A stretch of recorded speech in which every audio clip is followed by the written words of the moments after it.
No one in Dry Creek Valley had ever seen Caleb Whitaker stranded. The powerful ranch owner controlled land stretching beyond the horizon, solved problems before they existed, and never found himself at anyone's mercy.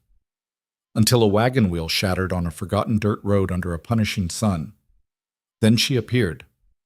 Elena Hart, quiet and steady, fixing his problem in minutes without asking for a single thing in return. That moment unsettled him more than any business rival ever had, because for the first time in years, Caleb Whitaker had no control, and he couldn't stop thinking about it. If you're ready to hear how a broken wheel led a man who had everything to discover what he'd been missing his entire life, stay with me until the end. And don't forget to hit that like button and drop a comment telling me what city you're watching from. I love seeing how far these stories travel. The wheel gave out at the worst possible time. Caleb Whitaker heard the crack first, sharp and final, like a bone breaking, then felt the lurch as the rear axle dropped. The wagon tilted hard to the left, and he had just enough time to yank the brake before the whole rig went sideways into the ditch. He sat there for a moment, hands still gripping the reins, dust settling around him in the late afternoon heat. "Well," he said to no one, "that's inconvenient." The road was empty. It usually was. This stretch ran between his ranch and the northern grazing plots, a route he took maybe twice a month when he needed to check fences or move equipment. Most people stuck to the main roads closer to town. Out here, it was just dirt, sage, and too much sky. Caleb stepped down from the seat, boots hitting the ground with a soft thud. He walked around to inspect the damage. The wheel wasn't just broken, it was destroyed. The hub had split clean through, spokes jutting out at odd angles like shattered ribs. He crouched down, ran a hand along the axle, and confirmed what he already knew. This wasn't something he could patch with a spare board and some rope. He straightened up, wiping his hands on his pants, and looked around. Nothing but open land in every direction. No farmhouses, no travelers. Just him, a broken wagon, and the kind of silence that made a man aware of how small he actually was. Caleb considered his options. He could walk back to the ranch, maybe 3 miles. Not impossible. But that meant leaving the wagon and everything in it unguarded until he could send someone back with tools. Or he could wait here and hope another rider came through before sunset. Neither option appealed to him. He was Caleb Whitaker. He didn't get stranded. He didn't sit around waiting for help. He owned half the valley, employed 24 men, and ran one of the most profitable cattle operations in the territory. Problems didn't happen to him. They happened around him, and he fixed them. Except this one. He pulled his hat off, wiped the sweat from his forehead, and was about to resign himself to the long walk when he heard it. Hoofbeats. Caleb turned. A rider was coming up the road from the east, moving at an easy trot. As the figure drew closer, he realized it wasn't a man. It was a woman. She rode a bay mare. No saddle, just a blanket and a bridle. Her hair was pulled back in a loose braid, and she wore a plain work shirt and trousers that had seen better days. She sat the horse like someone who'd been doing it since childhood, relaxed, centered, completely unbothered by the heat or the rough terrain. When she got close enough to see the broken wagon, she slowed. Caleb raised a hand in greeting. "Afternoon." She didn't answer right away, just looked at him, then at the wagon, taking in the situation with the kind of calm assessment most people reserved for checking the weather. Finally, she spoke. "You stuck?" Her voice was low, even. No judgment in it, no amusement, just a question. "Wheel's gone," Caleb said. "Split right through the hub." She nodded slowly, as if that made perfect sense, then dismounted without a word. She looped the mare's reins over a scrub bush and walked over to the wagon, crouching down to examine the damage herself. Caleb watched her, trying to place her. He knew most of the families in the valley, at least by name, but he didn't recognize this woman. She had the weathered look of someone who worked outdoors, sun-darkened skin, calloused hands, the kind of lean build that came from real labor, not leisure. "You got tools?" she asked, still crouched by the wheel. "Not the right kind for this?" She stood up, brushing dust off her hands. "I do." Caleb blinked. "You carry wagon repair tools?" "I carry what I need." She walked back to her horse and pulled a canvas roll from a saddlebag. When she unfolded it, Caleb saw a compact set of tools: hammer, chisel, a small saw, several sizes of wrenches, and something that looked like a portable vise. She selected a few pieces and returned to the wagon without asking permission. You don't have to, Caleb started. I know. And that was the end of the conversation. She worked quickly, efficiently, without wasted motion. First, she jacked up the wagon bed using a flat stone and a length of wood as a lever. Then she removed what was left of the broken wheel, setting the pieces aside. From another saddlebag, she produced a spare hub, smaller than the original but functional, along with a handful of salvaged spokes. Caleb stood there, hat in hand, watching a stranger rebuild his wagon wheel in the middle of nowhere. You always travel with spare parts? He asked. Sometimes. That's unusual. She didn't look up. So's getting stranded. Fair enough. He tried again. I'm Caleb Whitaker. I know who you are. That stopped him. Most people in the valley knew his name, sure, but they usually made a point of acknowledging it. A nod, a handshake, some small gesture of recognition. This woman didn't even glance at him. And you are? He ventured. Busy. She fitted the new hub onto the axle, tested the alignment, then started hammering in the spokes one by one. Each strike was precise, controlled. No hesitation. Caleb had spent enough time around craftsmen to recognize real skill when he saw it. This wasn't someone making do with limited tools. This was someone who knew exactly what they were doing. 20 minutes later, she stepped back. The wheel wasn't pretty. The spokes didn't match, and the hub was clearly a replacement. But when she lowered the wagon back down and gave the wheel a test spin, it turned smoothly, bearing the weight without complaint. She packed her tools away, wiped her hands on her pants, and turned to him. That'll get you home, she said, but you'll want a real wheelwright to look at it soon. Caleb stared at the repaired wagon, then at her. I don't know what to say. Don't say anything. She walked back to her horse, gathered the reins, and swung up onto the mare's back in one smooth motion. Wait, Caleb said. At least let me— No need. I'd like to repay you. Didn't do it for payment. She turned the mare around, ready to leave. Caleb felt something unfamiliar stir in his chest. Not quite panic, but close. He wasn't used to being dismissed. Can I at least know your name? She looked at him for a long moment, as if deciding whether the question was worth answering. Elena, she said finally. Elena Hart.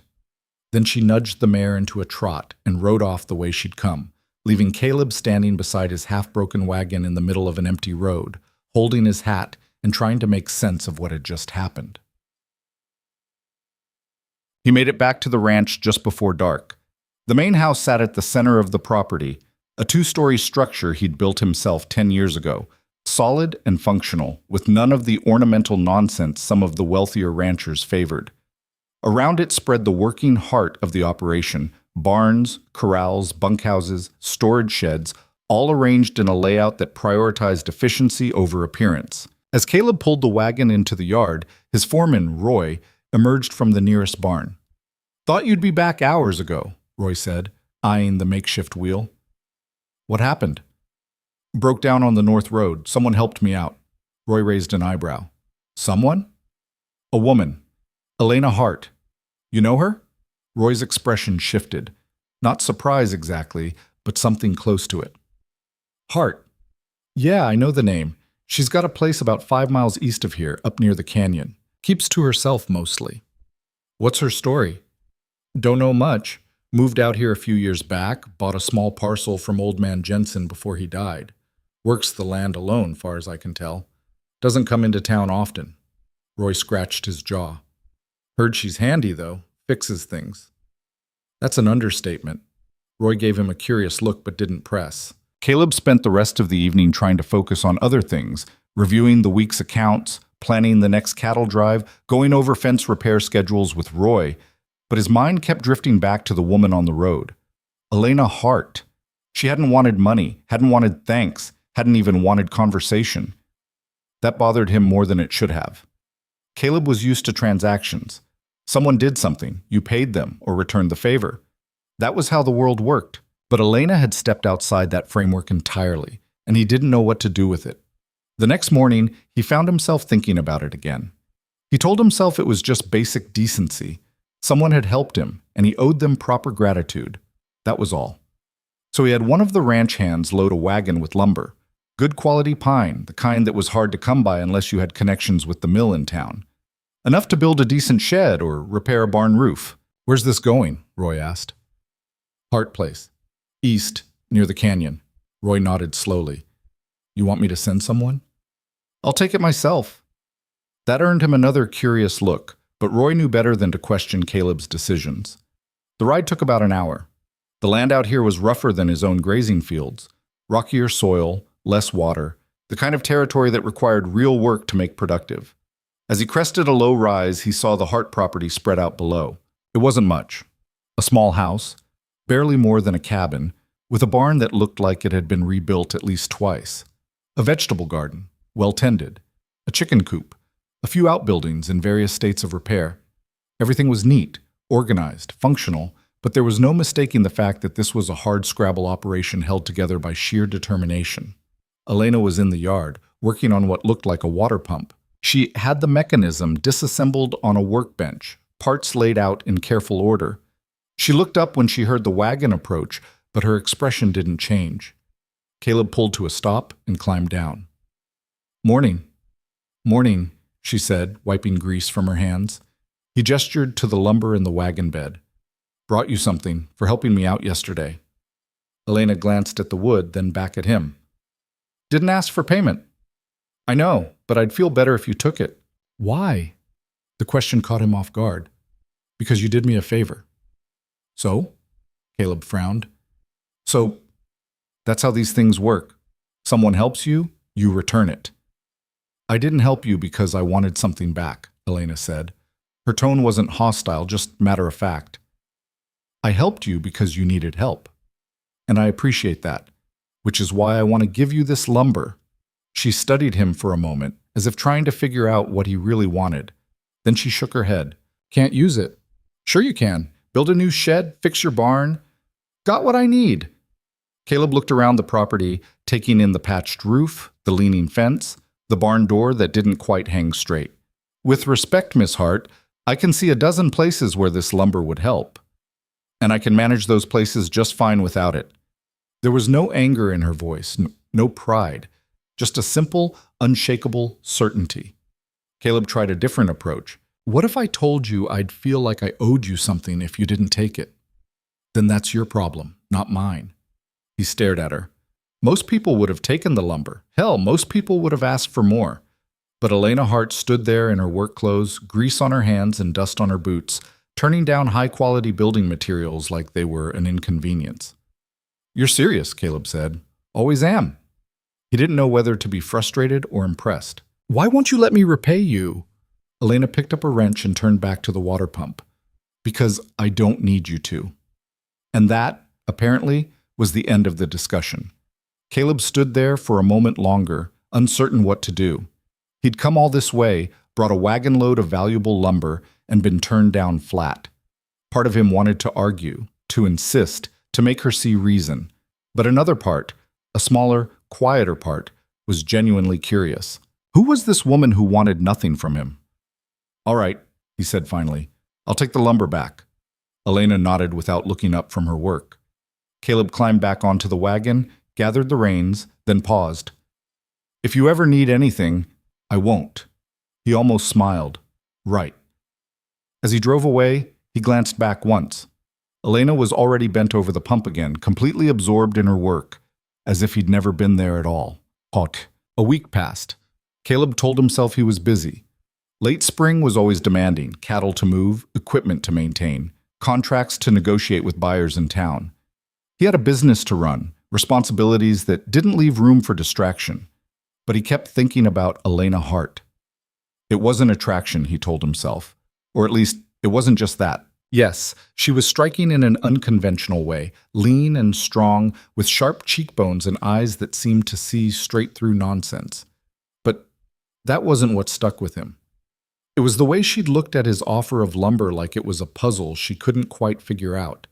The way she'd fixed his wagon without expecting anything in return. The way she existed so completely outside the social framework that governed everyone else he knew. On the 8th day, he rode out to her place again. This time he didn't bring lumber. He didn't bring anything except a question he'd been turning over in his mind. Elena was working in the garden when he arrived, pulling weeds from between rows of young corn. She straightened when she heard the horse, shading her eyes against the midday sun. "Mr. Whitaker," she said, her tone neutral. "Miss Hart." He dismounted, leaving his horse to graze. "I was hoping we could talk." "About what?" "About why you won't let me repay you." Elena returned to her weeding. "Already told you, don't need payment." "I understand that, but I don't understand why." She pulled another weed, tossed it aside. "Does it matter?" "To me, yes." That made her pause. She looked up at him, really looked, as if reassessing something. "Why?" Caleb considered his answer carefully. "Because I've spent my whole life in a world where everything has a price. Land, labor, loyalty, it all gets bought and sold. And then you come along and fix my wagon for nothing, and I can't figure out if you're the most generous person I've ever met or if you just think I'm not worth the trouble of collecting." A flicker of something crossed Elena's face. Not quite amusement, but close. "You think a lot about what people think of you?" "Not usually, but you're different." "How?" "You don't care that I'm Caleb Whitaker." "Should I?" He laughed despite himself. "Most people do." Elena stood up, brushing dirt from her hands. "I know who you are. Big ranch, lots of cattle, lots of influence. That's fine. But out here," she gestured to her small property, "that doesn't mean much. I've got work to do, and so do you. That's all there is." "Is it?" She met his eyes. "What else would there be?" Caleb didn't have an answer for that. They stood there for a moment, the silence stretching between them. It wasn't uncomfortable exactly, but it wasn't easy either. Finally, Elena spoke. "You want some water? It's hot." The offer surprised him. "I'd appreciate that." She led him to the house, a simple structure with a covered porch and shuttered windows. Inside it was sparse but clean. A table, a few chairs, a wood stove, shelves lined with tools and supplies. Everything had its place. Elena poured water from a pitcher into 2 tin cups and handed him one. "Thank you," Caleb said. She nodded, leaning against the counter. They drank in silence. Caleb looked around the room, taking in the details. A few books on a shelf. Practical manuals mostly, though he spotted one volume of poetry. A coat hanging by the door. A photograph on the wall, too faded to make out clearly. "You live here alone?" he asked. "Yes." "Must be hard." "Sometimes."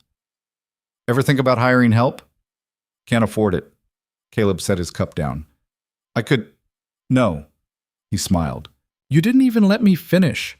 Didn't need to. Whatever you're about to offer, the answer's no." "Why do you assume I'm offering something?" "Because that's what people like you do. You see a problem, you throw money at it." "And people like me are—" Elena considered the question. "Used to getting what you want. That's not entirely fair." "Maybe not. But it's not entirely wrong either." Caleb couldn't argue with that. "What if I just wanted to help?" "Why would you?" "Because you helped me." "That was different." "How?" Elena picked up his empty cup, refilled it without asking, and set it back in front of him. "When I fixed your wagon, it wasn't about you. It was about the situation. You were stuck. I had the tools, so I helped. That's all. But what you're doing now, coming back, bringing lumber, asking questions, that's about something else." "What do you think it's about?" "I don't know yet." Her honesty was disarming.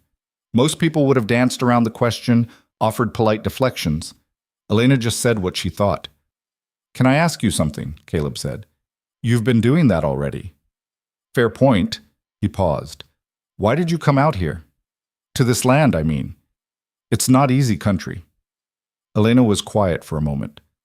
When she spoke, her voice was softer. "I wanted something that was mine. Not borrowed, not given, not dependent on anyone else. Just mine." "And is it? Yours?" "Getting there." Caleb understood that. He'd built his ranch from almost nothing, worked himself half to death to turn it into what it was now.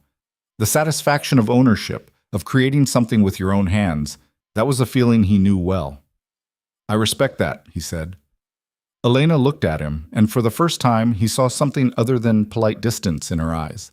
Not warmth exactly, but recognition. like she'd heard something in his voice that matched something in herself. "Thank you for the water," Caleb said, standing. "I should get back." "All right." He walked to the door, then turned. "Can I come by again sometime, just to visit?" Elena considered the request. "Why?" "Because I'd like to." She studied him for a long moment, then nodded slowly. "If you want." "I do." "Then I guess that's up to you." It wasn't exactly an enthusiastic invitation, but it wasn't a rejection either.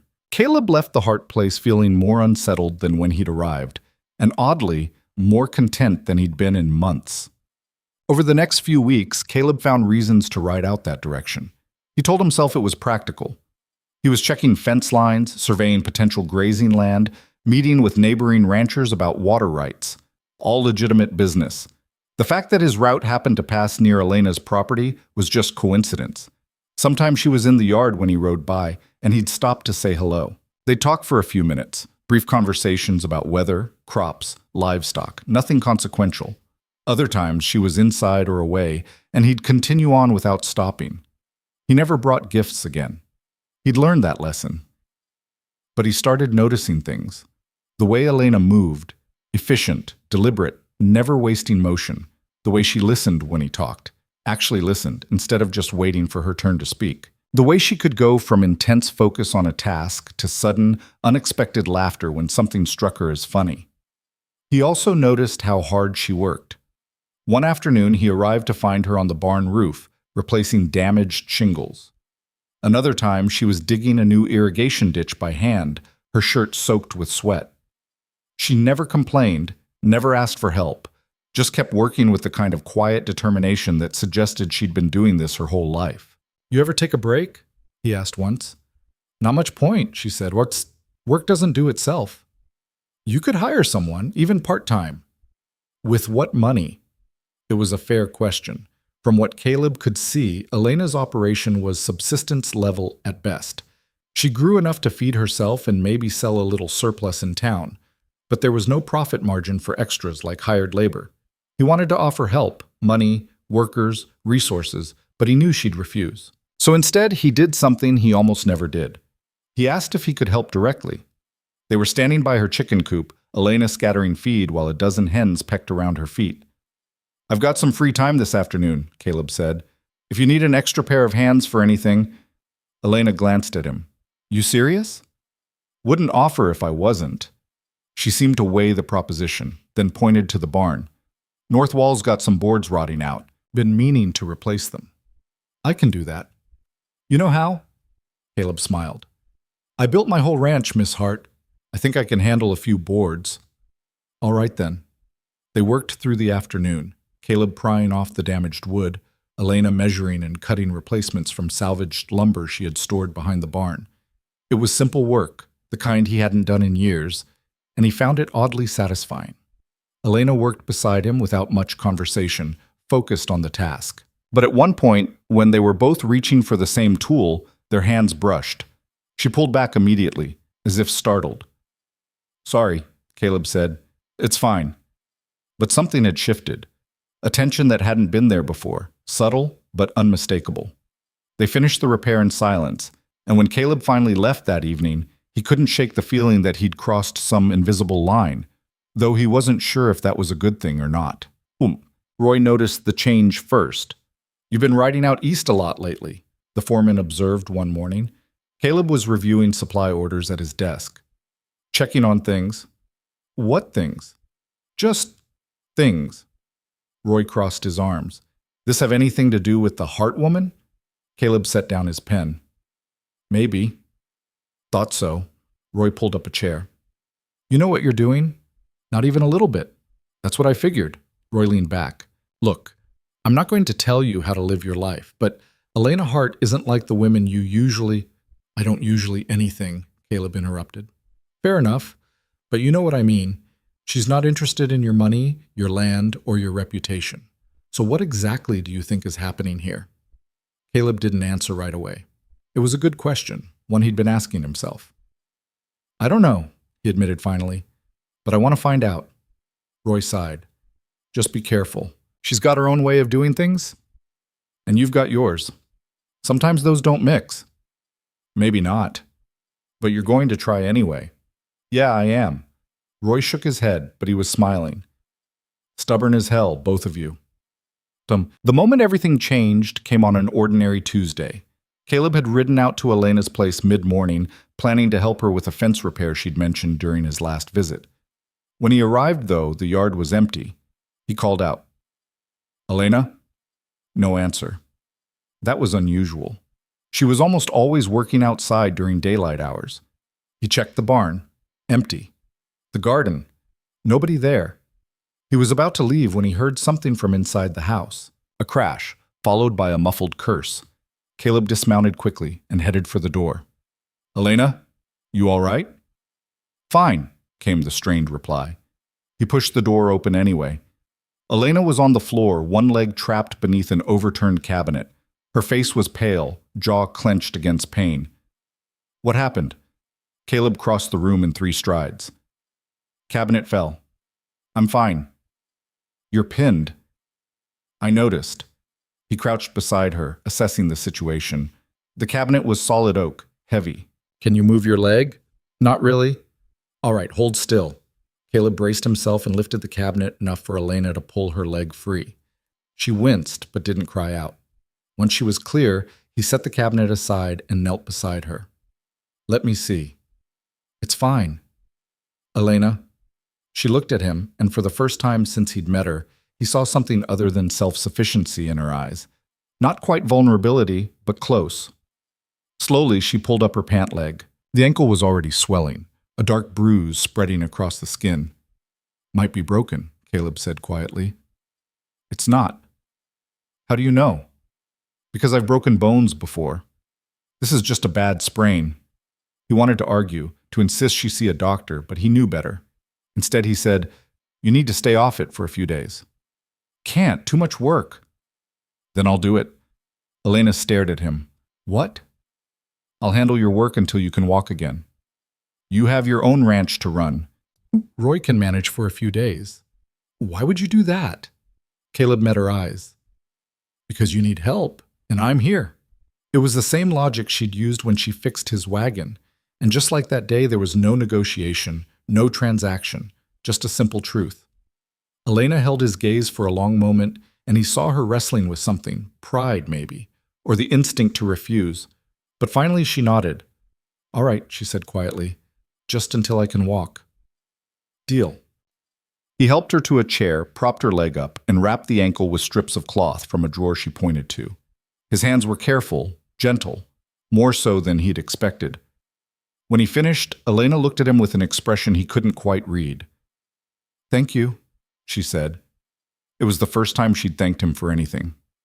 "You're welcome," Caleb replied. And for reasons he didn't fully understand, those 2 words felt like the most important thing either of them had said in weeks.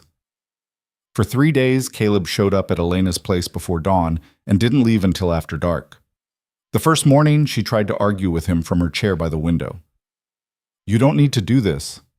"We already had this conversation," he said, pulling on work gloves. "Where do you keep the chicken feed?"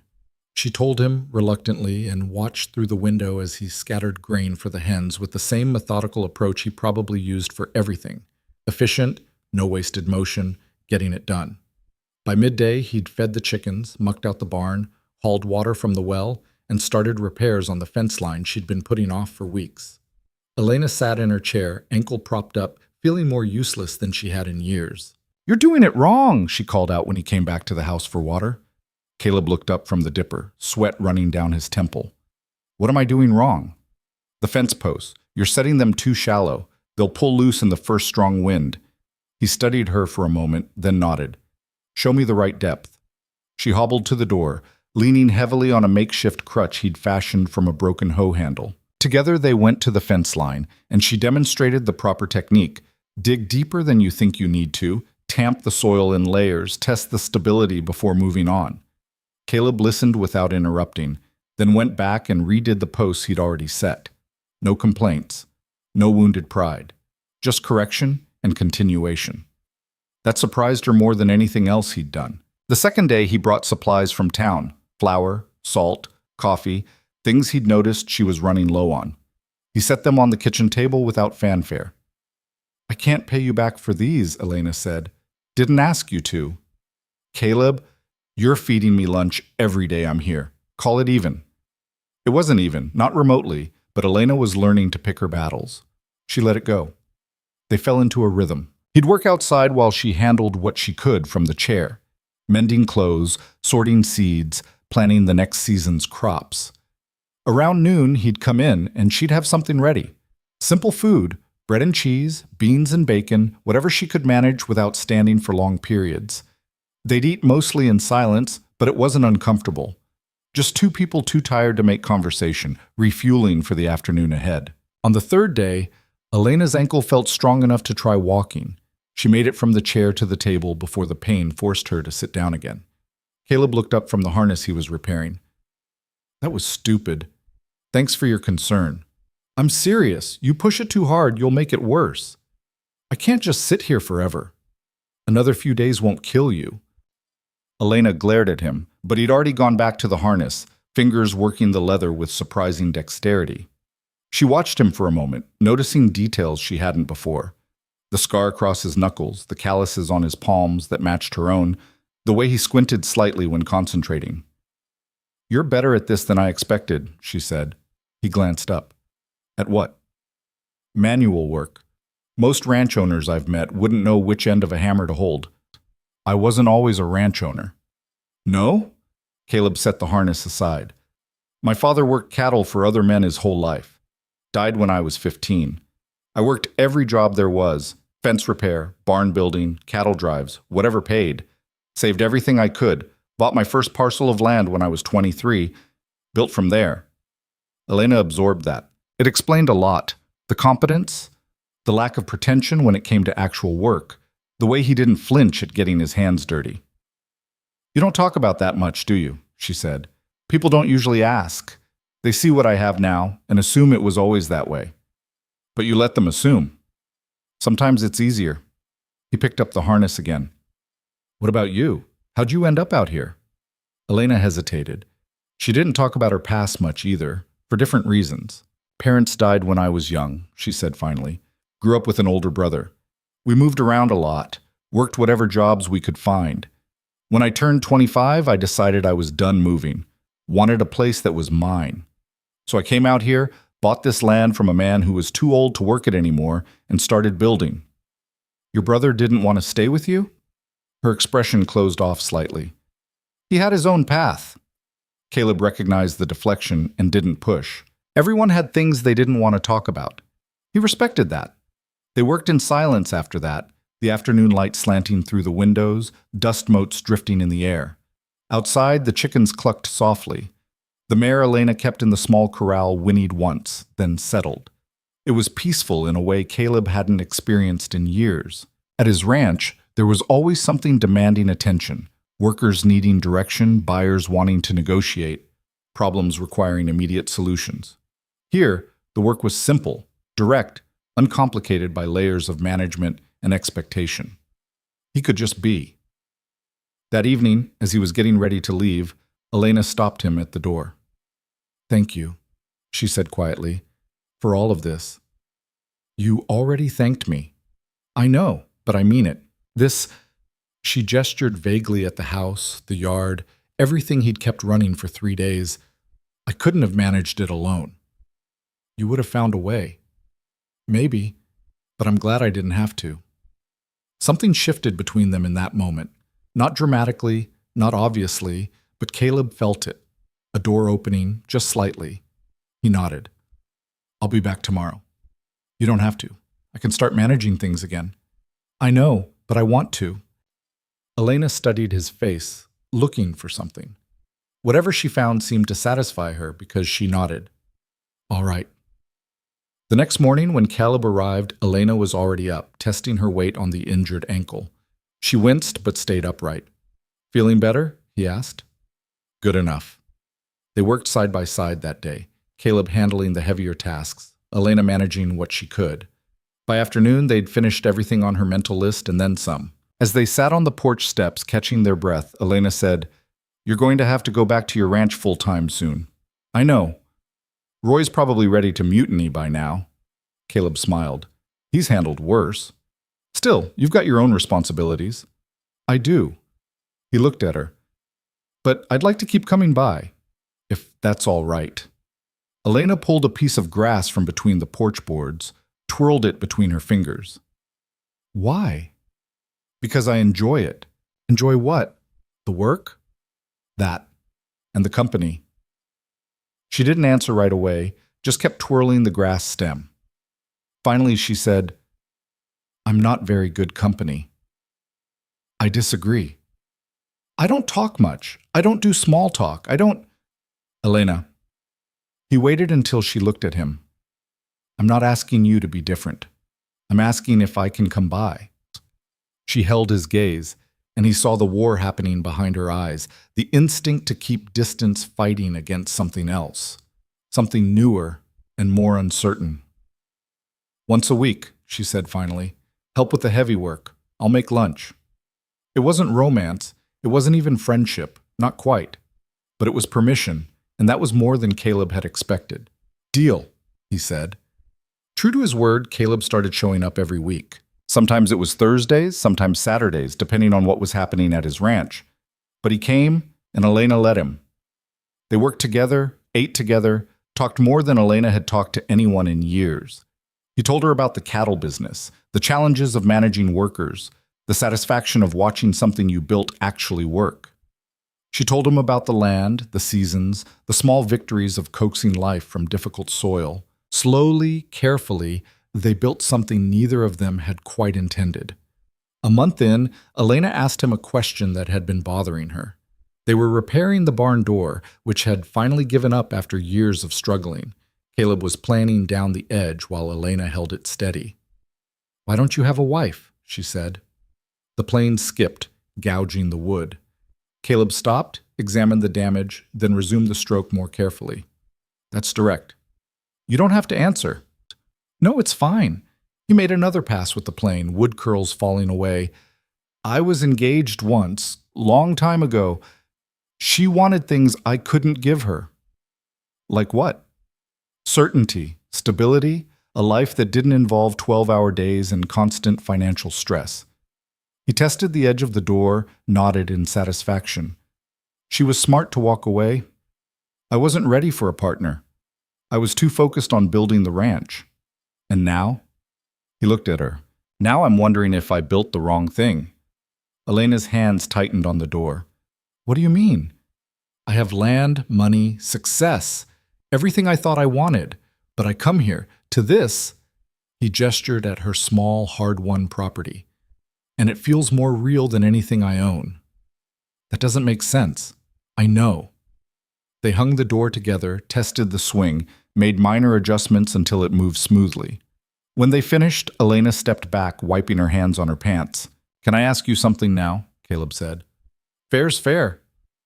Why do you live alone out here? And don't tell me it's just about wanting something that's yours. There's more to it than that. Elena was quiet for a long moment. Then she walked to the water pump, worked the handle until cold water flowed and splashed her face. When she straightened, droplets running down her jaw, she looked different somehow. More vulnerable. My brother, she said. Ethan. We were close growing up. Only family we had. But he... She paused, choosing words carefully. He made some bad choices. Got mixed up with people who used him, drained him dry, and left him worse than they found him. I tried to help, but he didn't want it. Said I was smothering him, so I stopped trying. That must have been hard. It was necessary. She leaned against the pump. I came out here to build something stable, something clean, something that couldn't be poisoned by other people's problems. And I did, but it meant cutting ties, even with Ethan. Do you regret it? Every day. But I'd do it again. Caleb understood that kind of painful necessity. Sometimes the right choice and the easy choice lived in different countries. For what it's worth, he said, I think you did what you had to.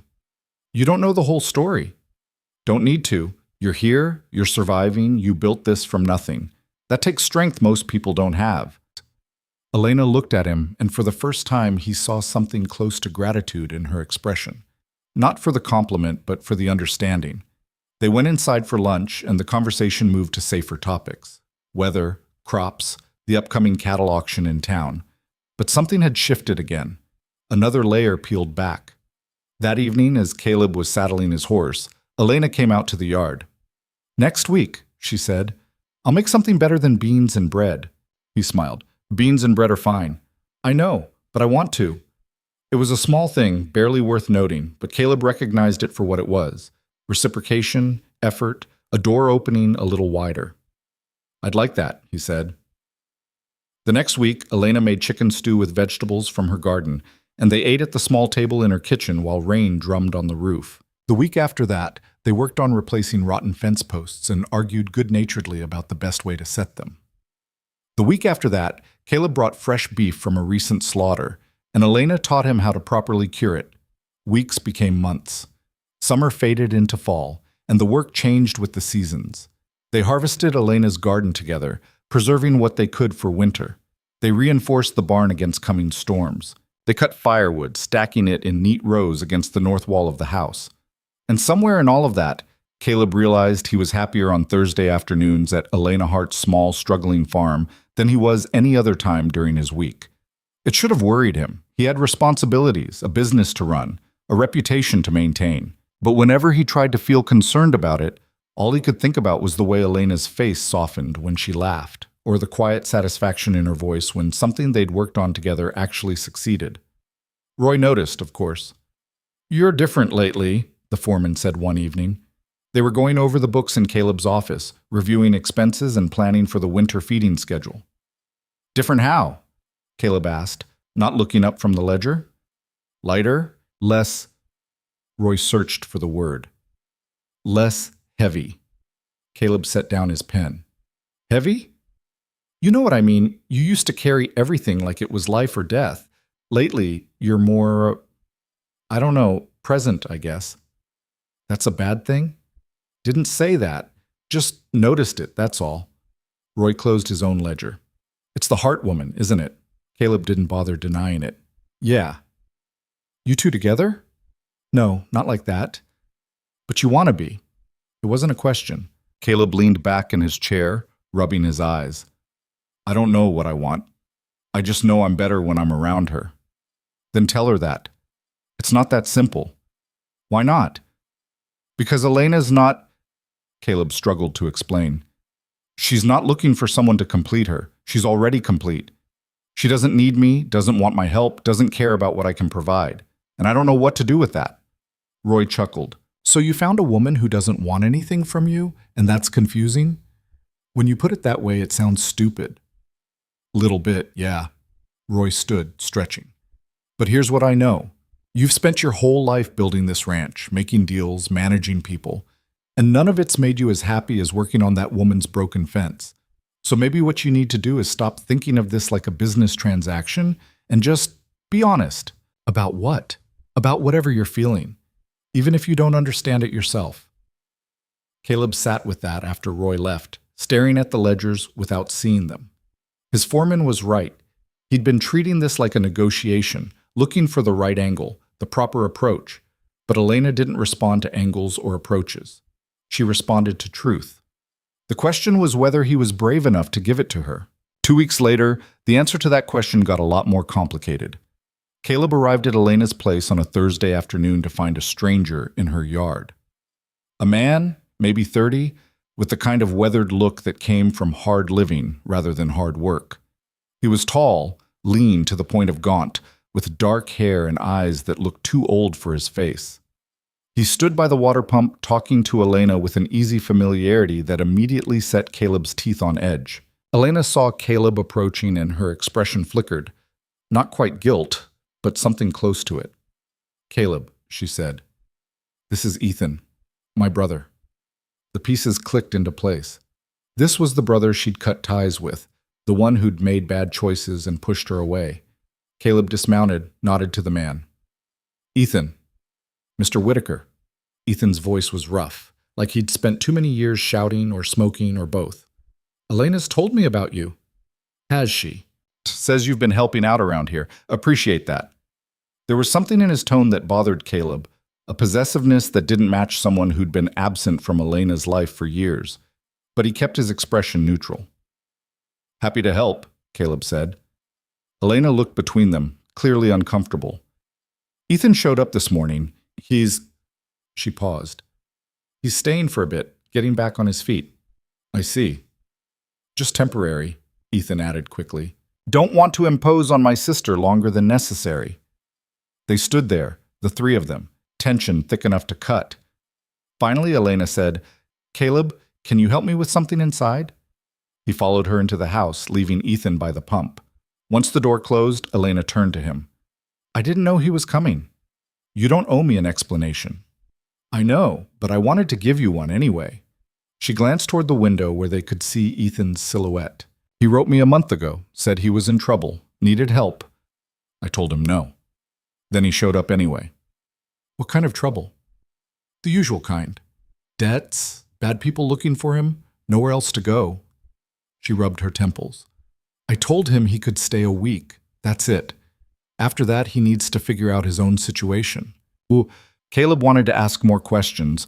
What kind of debts? How bad were these people? What was Ethan's plan? But he could see the stress in Elena's shoulders, hear it in her voice. You need me to go? He asked instead. She looked surprised. Why would I need that? Family business. I don't want to intrude. Elena held his gaze.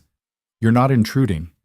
And honestly, I could use someone else here, someone who isn't, she gestured vaguely toward the window, complicated. All right, then I'll stay. Relief crossed her face, quick and genuine. Thank you. They went back outside. Ethan had moved to the porch, sitting on the steps like he belonged there. He looked up when they emerged. So what's the project today? He asked. I can help. We're replacing boards on the chicken coop, Elena said. North side's rotting out. I'll grab the tools, Caleb offered. He headed to the barn, and as he gathered what they'd need, he heard Ethan's voice carrying across the yard. He seems nice enough. You two together? No. But he wants to be. That's not your concern. I'm just saying, sis, you could do worse. Man's got money, land, influence. That's stability. I have my own stability. Sure you do. And what happens when this place falls apart? When the well runs dry, or the barn collapses, or you can't make it through a bad winter? I manage. You struggle. There's a difference. Caleb's hands tightened on the hammer he was holding. He forced himself to relax, gathered the rest of the tools, and headed back. For the next few hours, the three of them worked on the chicken coop. Ethan proved competent enough. He knew his way around basic repairs, but there was a sloppiness to his work that grated on Caleb. Corners cut, measurements eyeballed instead of checked, a general attitude of good enough rather than done right. Elena noticed too. She'd correct him quietly, show him the proper way, and Ethan would nod and keep doing it wrong. By the time they finished, Caleb was ready to leave. But when Elena invited him to stay for dinner, he found himself agreeing. They ate at the small table, beans and cornbread, simple food stretched to feed 3 instead of 2. Ethan dominated the conversation, telling stories about his time on the road, the jobs he'd worked, the places he'd seen. He made it sound adventurous, exciting, but Caleb heard the gaps between words, the things Ethan wasn't saying. After dinner, while Elena cleaned up, Ethan followed Caleb outside. Can I ask you something? Ethan said, lighting a cigarette. Go ahead. What exactly are your intentions with my sister? Caleb turned to face him fully.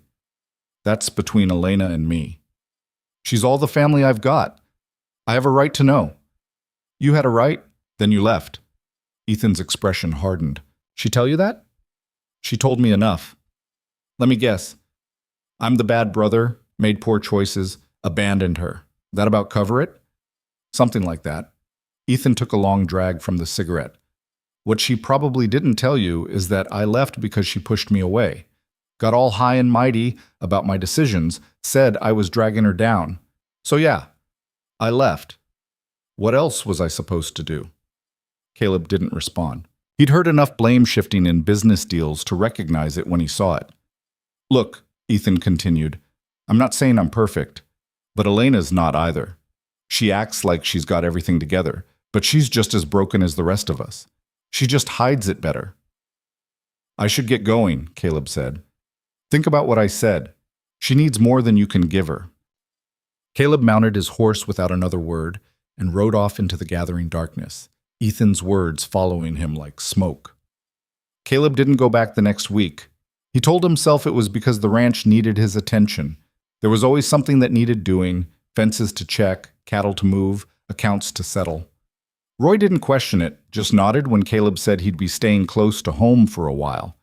But the truth sat heavier than that. Ethan's words had burrowed under his skin, not because they were cruel, but because part of them rang true. What exactly were his intentions with Elena? He'd been showing up every week for months now, helping with her work, sharing meals, building something he couldn't quite name. But to what end? He had no answer. On the 8th day, Elena showed up at his ranch. Caleb was in the barn, checking a mare's hoof for stones, when he heard Roy's voice outside. "Miss Hart, didn't expect to see you here." "Is Caleb around?" "In the barn. I'll get him. I can find him myself." Caleb set the mare's hoof down and straightened just as Elena appeared in the doorway. She looked thinner than he remembered, tired around the eyes. "You didn't come by," she said without preamble. "I've been busy." That's a lie. He couldn't argue with that. "What do you want me to say?" Elena stepped further into the barn, out of the direct sunlight. "The truth would be nice." Caleb leaned against the stall door. "Your brother thinks I'm not good for you." "Since when do you care what Ethan thinks?"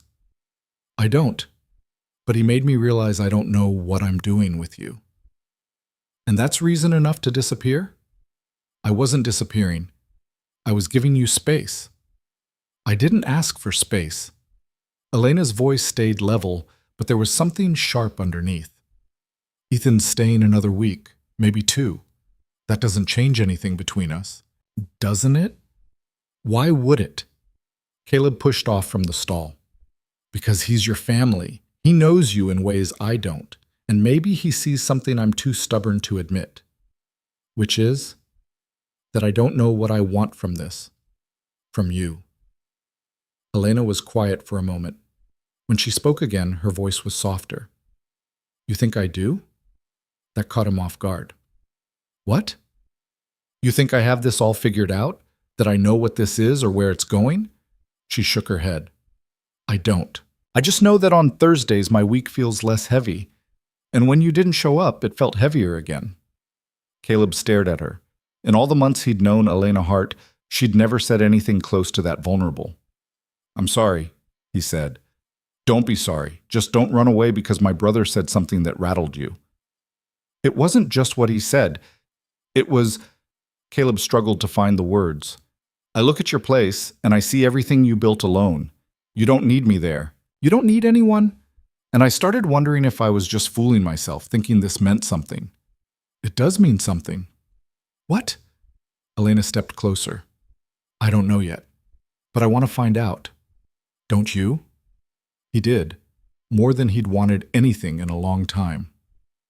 "Yeah," he said quietly. "I do." "Then stop overthinking it. Come back Thursday." "What about Ethan?" "What about him?" Her jaw set. "He's my brother, and I'm helping him because that's what family does. But he doesn't get to decide who I spend time with or what I build in my own life. That's my choice."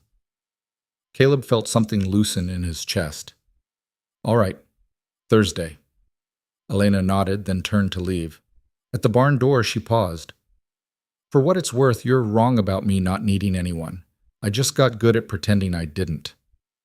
Then she was gone, leaving Caleb standing in the dim barn, trying to process what had just happened. Thursday came, and Caleb rode out to Elena's place with something close to nervousness in his gut. He hadn't felt this uncertain since he'd negotiated his first major cattle contract years ago. When he arrived, Ethan was splitting wood in the yard. The man looked up, expression unreadable. "Thought you might have given up," Ethan said. "Not my style." "No, I suppose not." Ethan drove the axe into the chopping block. "Look, about what I said last week, don't worry about it." "I was out of line. Elena made that pretty clear." He wiped sweat from his forehead. "She's protective of you. That's new?" Caleb didn't know what to say to that, so he said nothing. Elena emerged from the barn carrying a bucket of nails.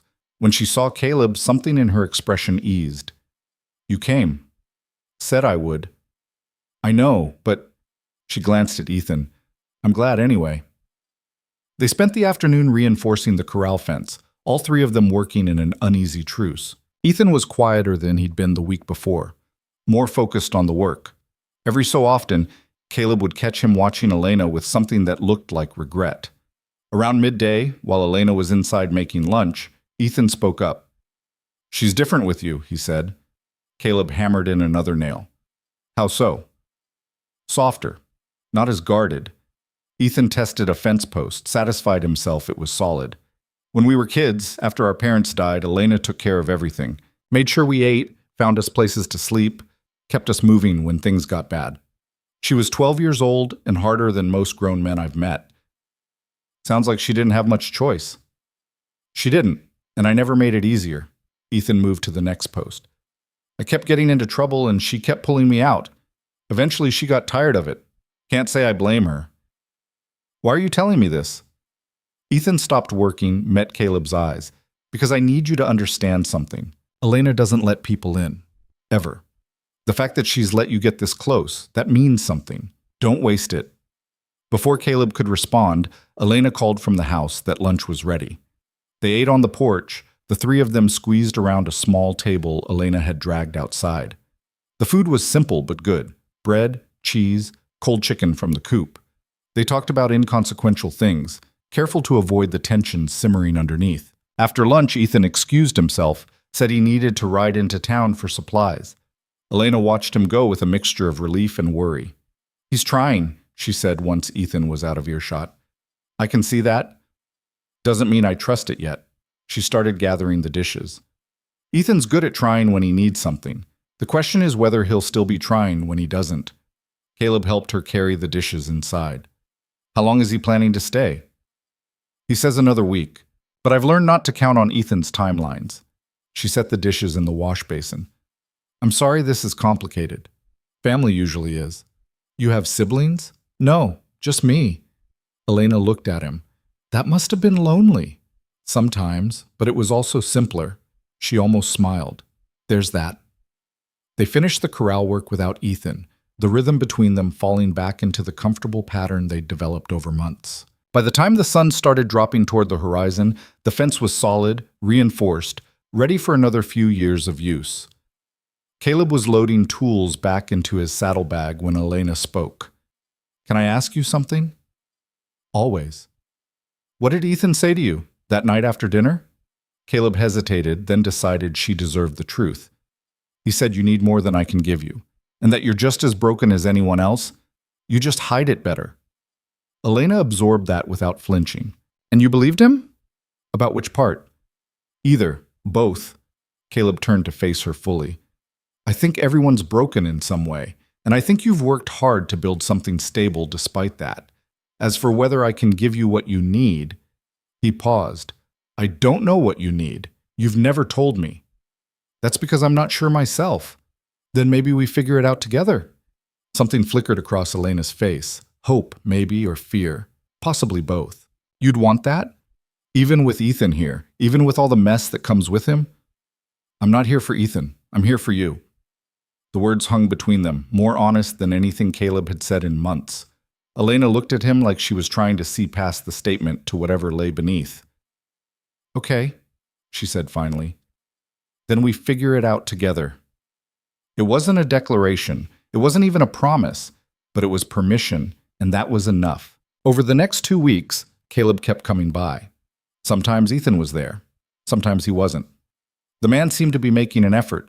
He'd found odd jobs in town, was bringing in a little money, staying mostly sober as far as Caleb could tell, but there was still something unsettled about him, a restlessness that suggested he was already thinking about leaving. Elena saw it too. Caleb could tell by the way she watched her brother when she thought no one was looking, the way her shoulders stayed tense whenever Ethan was around. One evening, Caleb and Elena were sitting on the porch after Ethan had gone to bed early, complaining of a headache. The night was cool, stars thick overhead. He's going to leave soon, Elena said quietly. You think so? I know so. He's getting that look, like the walls are closing in. Give it another week, maybe less, and he'll disappear again. How do you feel about that? Elena pulled her knees up, wrapped her arms around them. Relieved, and guilty for feeling relieved. He's your brother. You're allowed to have complicated feelings. I know, but it doesn't make it easier. She was quiet for a moment. You want to know the worst part? I keep hoping he'll prove me wrong. That this time will be different. That he'll actually stay and build something and become the person I know he could be. But he won't. He never does. You can't fix him, Elena. I know that. I've known that for years, but knowing and accepting are different things. Caleb understood that better than she probably realized. What will you do when he leaves? Same thing I always do. Keep working, keep building, keep going. Alone? She turned to look at him. Is that an offer? Maybe, if you want it to be. Elena held his gaze. I spent a long time convincing myself I was better off alone, that needing people was weakness.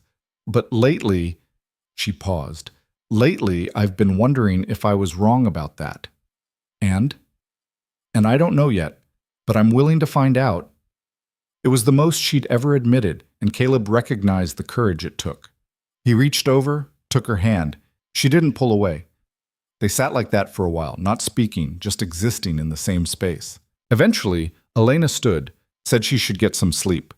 Caleb nodded, reluctant to leave but knowing he should. As he was mounting his horse, Elena called out, "Caleb?" He turned.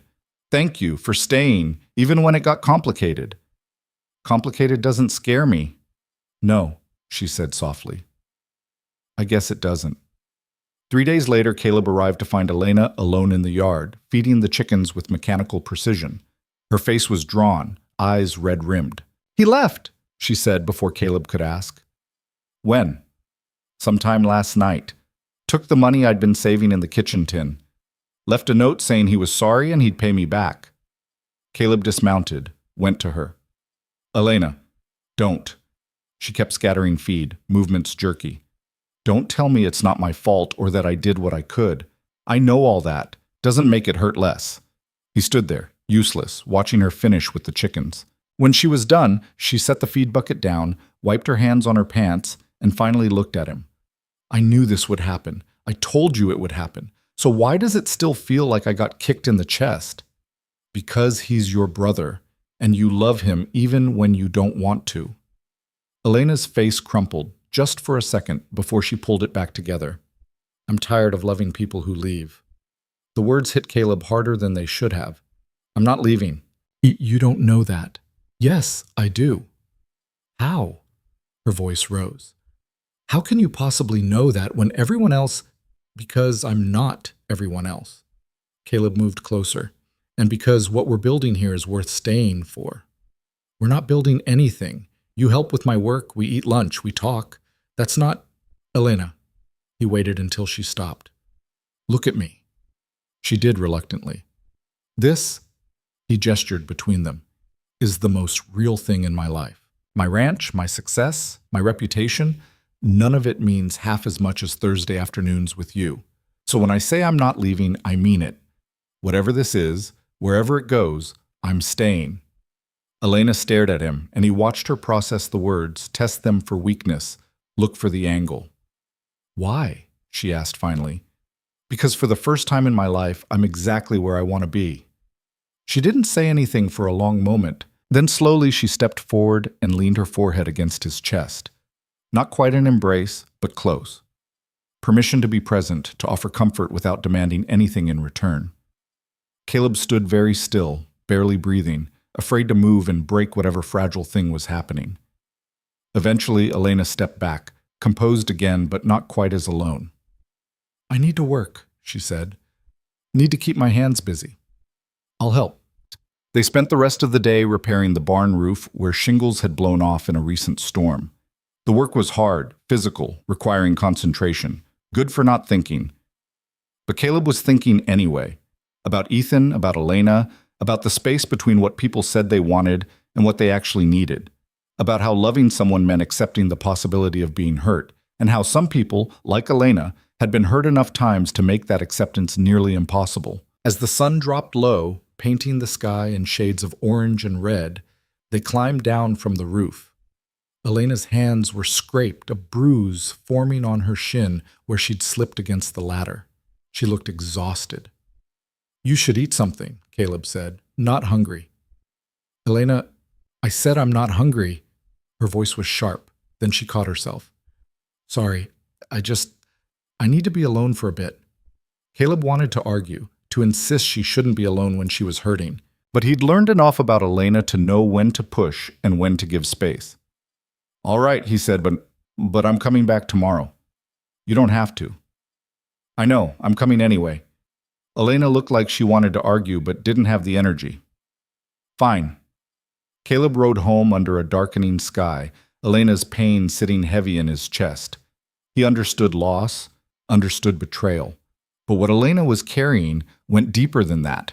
It was the accumulated weight of every person who'd left, every promise that had broken, every time she'd let herself hope and been proven wrong. And he had no idea how to convince her he was different, except to keep showing up. The next day he arrived early. Elena was already up, working in the garden with the same mechanical precision as the day before.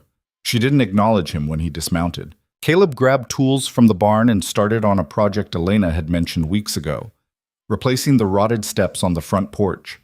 He worked in silence, measuring, cutting, fitting the new boards into place. After an hour, Elena appeared beside him. "You didn't have to do that," she said. "I know." She watched him work for a minute. "I'm not good at this." "At what?" "Letting people stay, trusting it." Caleb set down his hammer. "I'm not asking you to trust it. I'm asking you to let me prove it." "How long will that take?" "However long it takes." Elena's mouth twitched, almost a smile. "That's not very specific. Best I can offer." She sat down on the newly repaired step, tested its stability. "You're stubborn. So are you." "Yeah, we're a mess, aren't we?" "Maybe, but we're a mess that makes sense together." This time she did smile, small and tired, but genuine. "That's either the smartest thing I've heard or the stupidest." Probably both. They worked through the day together, falling back into the rhythm they'd built over months. And slowly, incrementally, Caleb felt Elena's walls coming back down.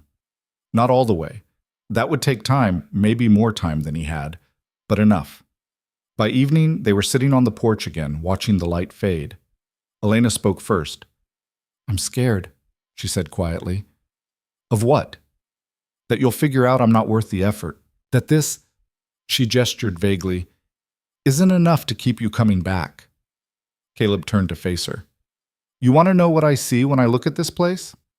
"Not particularly." He ignored that.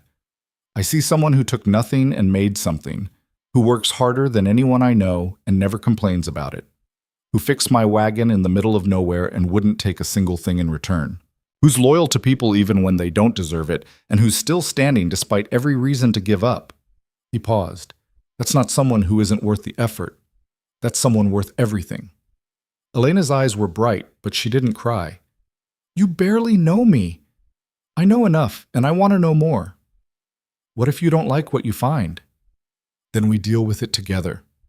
She looked at him for a long time, searching his face for something. Whatever she found must have satisfied her because she nodded slowly. "Okay," she said. "Together." It was the first time she'd admitted that possibility out loud. The first time she'd let herself believe, even just a little, that maybe someone could stay. Caleb reached for her hand again, and this time when she took it, her grip was stronger, more certain. They sat like that as full dark settled over the valley, two imperfect people choosing to be imperfect together, neither of them quite sure where this was going, but willing to find out. The weeks that followed Ethan's departure settled into something Caleb hadn't experienced before. Not quite routine, but a steady rhythm that felt earned rather than expected. He still came by every Thursday, but now he found himself riding out on Sundays too, then Tuesdays. Elena never asked him to increase his visits, but she never turned him away either. They worked side by side on projects that needed doing, ate meals that got slightly more elaborate as Elena's guard came down, talked about things that mattered and things that didn't. One Sunday afternoon in late October, they were splitting firewood for the coming winter when Elena stopped mid-swing. "What are we doing?" she asked. Caleb set another log on the stump. "Splitting wood." That's not what I mean. He straightened, wiping sweat from his forehead. Then what do you mean? Elena drove the axe into the chopping block, left it there. This, us. We keep dancing around it, but nobody's saying what it actually is. Caleb had been wondering when this conversation would come. What do you want it to be? I asked you first. Fair enough. He pulled off his work gloves, buying time to organize his thoughts. I want to keep coming here, keep working beside you. Keep eating your cooking, which has gotten significantly better, by the way. That's not an answer. Yes, it is, just not the one you're asking for. Elena crossed her arms. Then give me the one I'm asking for. Caleb looked at her, hair pulled back, work shirt stained with sweat, standing in the yard of the small property she'd built with her own hands. She was waiting for him to say something definitive, something that would make sense of the months they'd spent circling each other. I want you, he said simply. However that looks, whatever that means. I want to be part of your life in whatever way you'll let me. Elena's expression didn't change, but something shifted behind her eyes. That's vague. It's honest. It's also not a plan. You're used to having plans. Plans don't work with you. I tried that already, remember? Brought you lumber, tried to repay you, attempted to make this make sense in ways I understood. None of it worked. So now what? Now I'm just here, no strategy, no angle, just showing up and hoping that's enough. Elena uncrossed her arms, picked at a splinter on the chopping block. What if I told you I don't know how to do this? That every instinct I have says to keep you at arm's length because that's safer? I'd say I already knew that. And you're okay with it? No, Caleb said honestly. But I'm willing to work through it if you are. She looked up at him. Why? Why go through all this trouble for someone who keeps pushing you away? Because the moments when you don't push away are worth every moment you do. Elena's jaw tightened, and for a second Caleb thought she might cry. Instead, she walked over to him, stopped close enough that he could see the exact shade of brown in her eyes. I'm going to mess this up, she said quietly. I'm going to panic and pull back and make it harder than it needs to be. I know. And you still want to try? Yes. She studied his face, looking for hesitation or doubt. Whatever she found seemed to satisfy her because she nodded slowly. Okay, but I need you to understand something. What? I can't be what you're probably used to. I can't be soft or easy or uncomplicated. I've got too much damage for that. Caleb almost smiled. You think I want soft and easy? I have a ranch to run. I deal with soft and easy negotiations every week, and they bore me to death. What you are is real. That's considerably harder to find. Real is messy. Good thing I don't mind getting my hands dirty. This time Elena did smile, small and uncertain, but genuine. Then she did something that surprised both of them. She kissed him. It wasn't dramatic or cinematic. It was brief, awkward, her lips dry from the sun and wind. But it was intentional, and that mattered more than technique. When she pulled back, her cheeks were flushed. That was a good start, Caleb finished. I was going to say terrible. That too. Elena laughed, the sound startled out of her. This is going to be a disaster. Probably. You're supposed to disagree with me. I'm supposed to be honest with you. That's what you said you wanted. She shook her head, but she was still smiling. Come on, we've got wood to split. They went back to work, but something had fundamentally changed. The air felt different, charged with possibility instead of careful distance. Caleb caught himself watching Elena when she wasn't looking, noticing details he'd been too cautious to acknowledge before. The way her hair fell out of its tie when she worked, the small scar on her chin, the exact angle of her shoulders when she was concentrating. Around sunset, when they'd finished stacking the last of the firewood, Elena invited him to stay for dinner. Not unusual anymore, but this time she added, and maybe after. Caleb understood what she was offering. Not permanence, not promises, just a willingness to see what happened when they stopped measuring every interaction. I'd like that, he said. They ate slowly, dinner stretching into evening.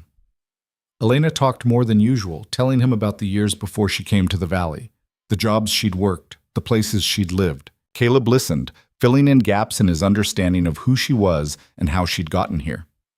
I worked in a mill for 2 years, she said, pushing beans around her plate. 12-hour days, 6 days a week.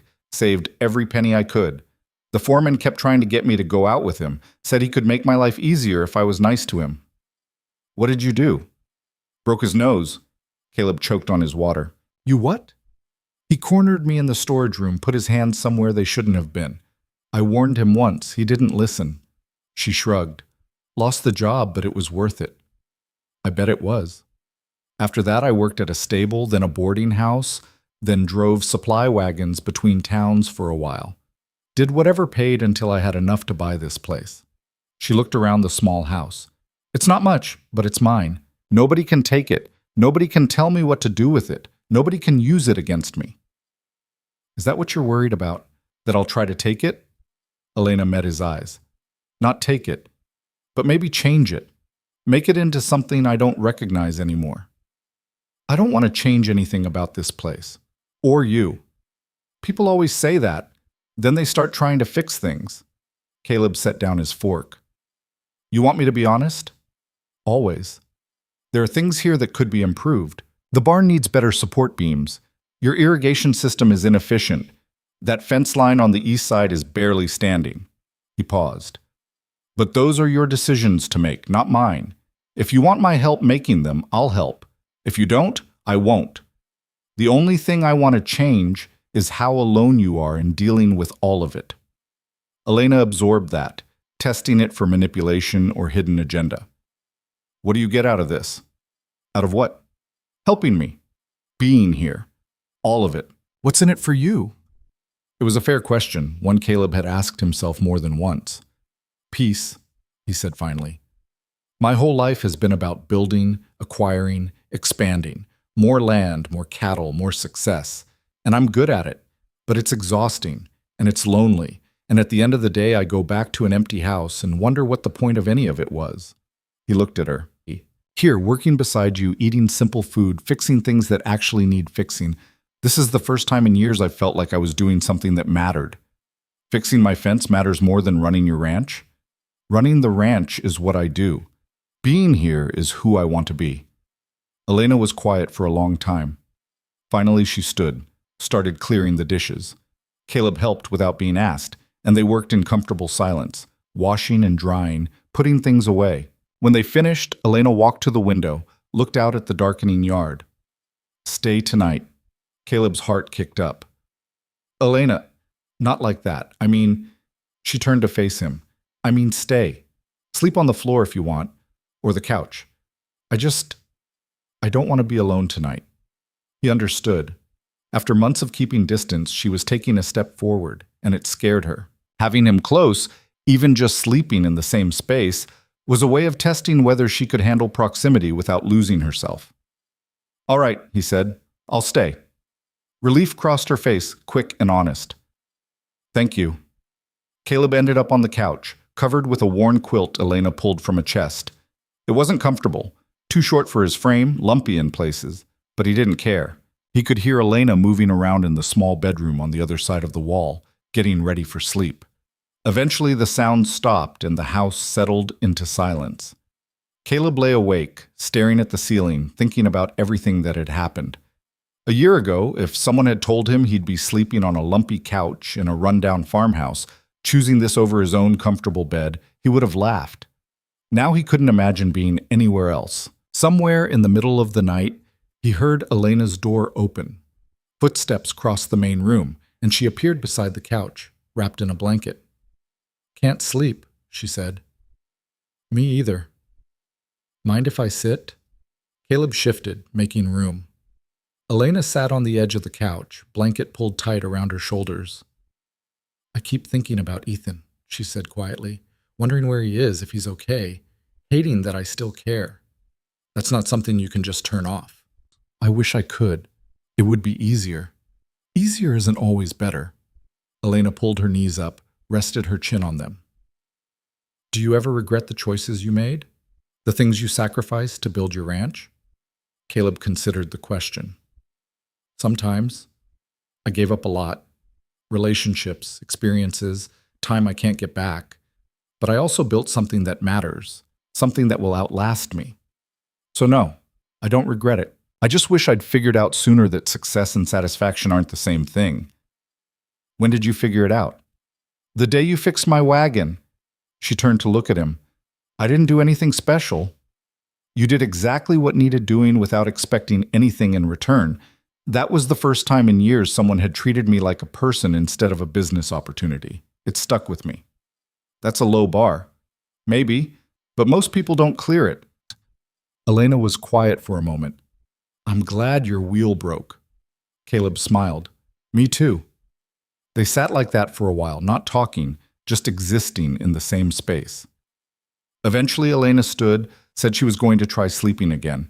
But before she left, she bent down and kissed his forehead, quick and gentle. Good night, Caleb. Good night, Elena. When morning came, Caleb woke to the smell of coffee and bacon. He sat up, joints protesting the night on the couch, and found Elena already dressed, working at the stove. You didn't have to make breakfast, he said. I was hungry anyway. They ate together, falling back into the easy rhythm they'd developed. After breakfast, Caleb said he needed to get back to his ranch, handle some things Roy had been managing in his absence. Elena walked him out to his horse. When will you come back? Tuesday? Okay. He mounted up, then looked down at her. Thank you for last night. For what? Making you sleep on an uncomfortable couch? For letting me stay. Elena's expression softened. Thank you for wanting to. Caleb rode back to his ranch with his mind full of Elena, her hesitations, her small moments of trust, the way she was slowly letting him into her carefully guarded life. It felt fragile, this thing they were building, but it also felt real. When he arrived home, Roy was waiting in the yard, arms crossed. 3 days, the foreman said. You were gone 3 days without a word. I left you in charge. That's not the point. What if something had happened? What if I needed you? Caleb dismounted, started unsaddling his horse. Did you need me?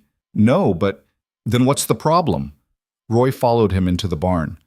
The problem is you're distracted. You're spending more time at that woman's place than your own ranch. This ranch runs fine without me hovering over every detail. You proved that this weekend.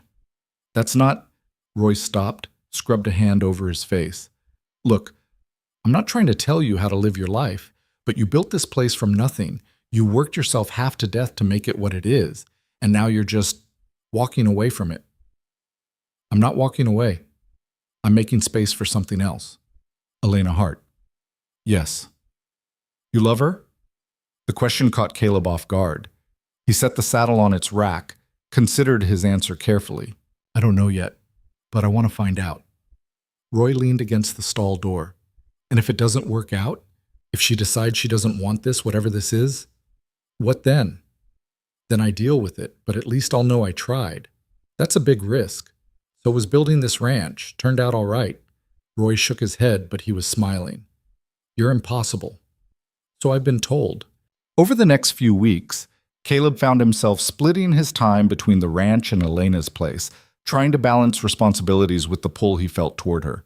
It wasn't perfect. There were days when he needed to be at the ranch, days when Elena had work that couldn't wait, days when they both were too tired to do more than exchange a few words before parting, but they made it work. On a cold November morning, Caleb arrived at Elena's place to find a stranger sitting on her porch. His first thought was Ethan, but this man was older, heavier, with a hard face and harder eyes. Elena was standing in the yard, arms crossed, body language defensive. Caleb dismounted quickly. Everything all right? The stranger looked him over, unimpressed. This your man, Elena? What do you want, Garrett? Elena's voice was cold. Just came to collect what I'm owed. You're not owed anything. Garrett stood and Caleb noticed the gun on his hip. Your brother disagrees. Signed a paper saying he'd pay me back $300 plus interest. Since he seems to have disappeared, that debt falls to you. That's not how it works. It is when family's involved. Garrett pulled a crumpled piece of paper from his pocket. See? Right here. Says if Ethan can't pay, his next of kin assumes the debt. Elena's jaw tightened.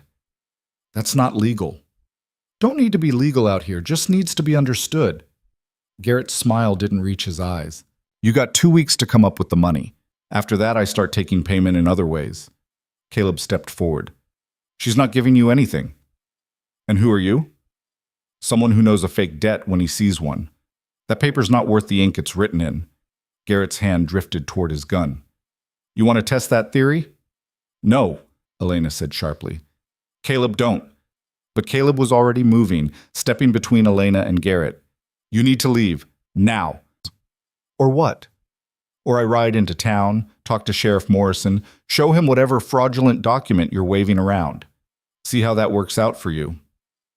Something flickered in Garrett's eyes, uncertainty maybe, or calculation. Sheriff don't care about private debts. He cares about intimidation and extortion, which is what this is.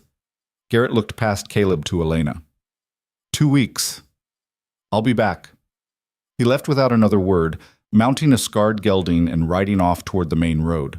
Elena waited until he was out of sight, then turned on Caleb. What were you thinking?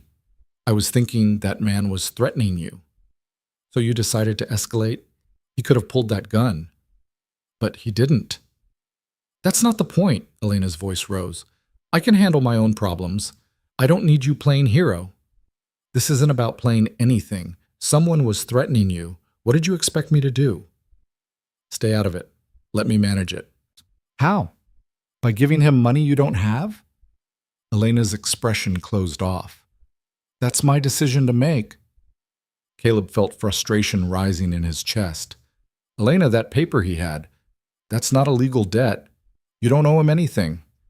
I know that, but men like Garrett don't care about legal. They care about power. And if I don't pay, he'll make my life hell. Might burn down my barn, kill my chickens. Who knows what else?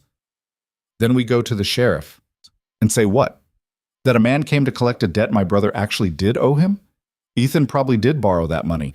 The fact that the paperwork is sketchy doesn't change that. So you're just going to pay him? I don't know yet.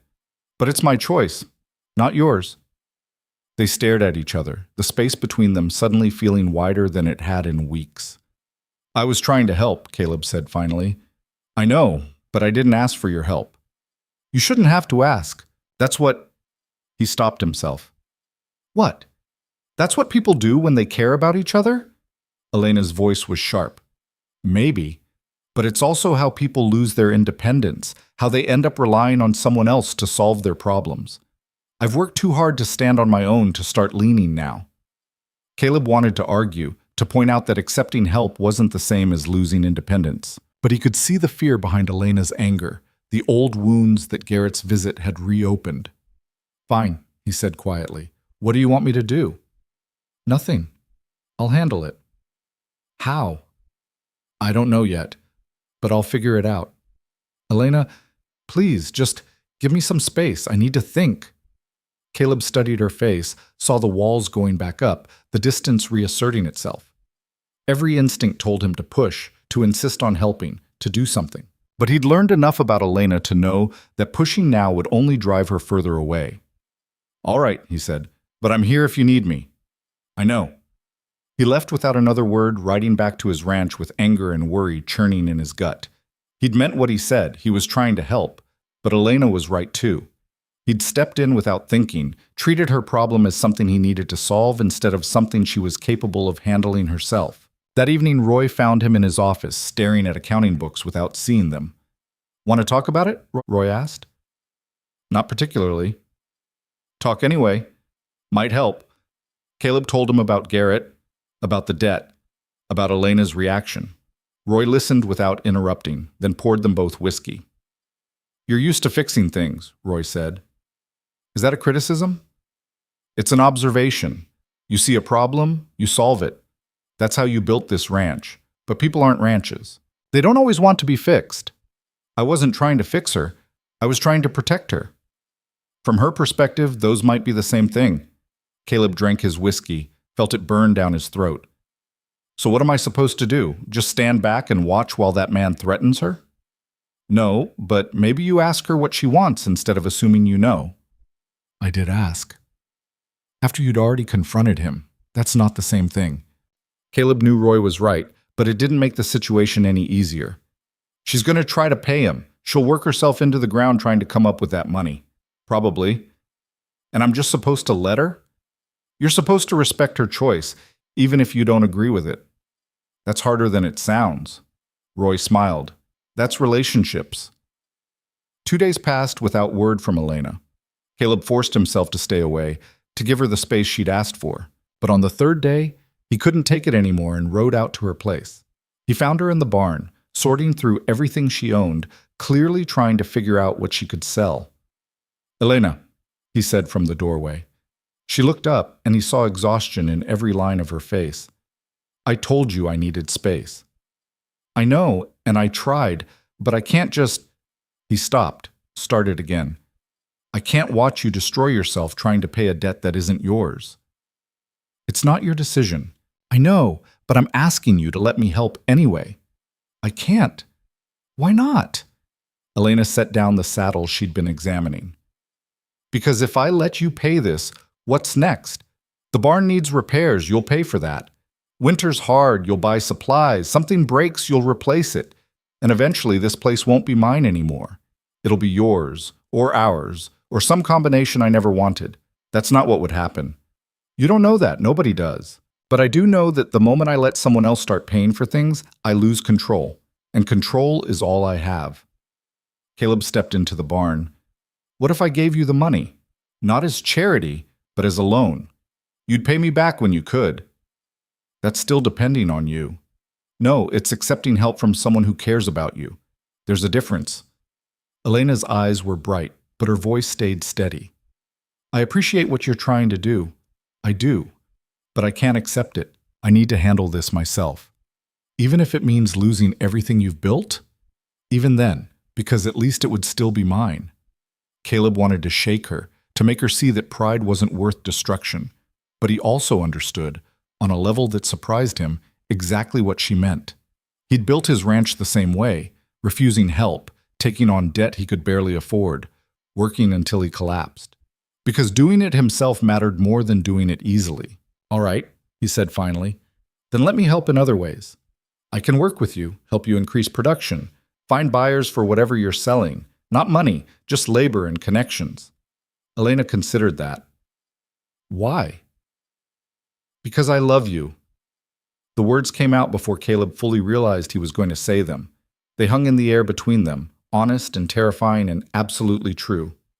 Elena stared at him. "What?" "I love you," Caleb repeated, more certain this time. "I don't know when it happened or how, but it did. And I can't stand here and watch you struggle alone when I have the ability to make it easier.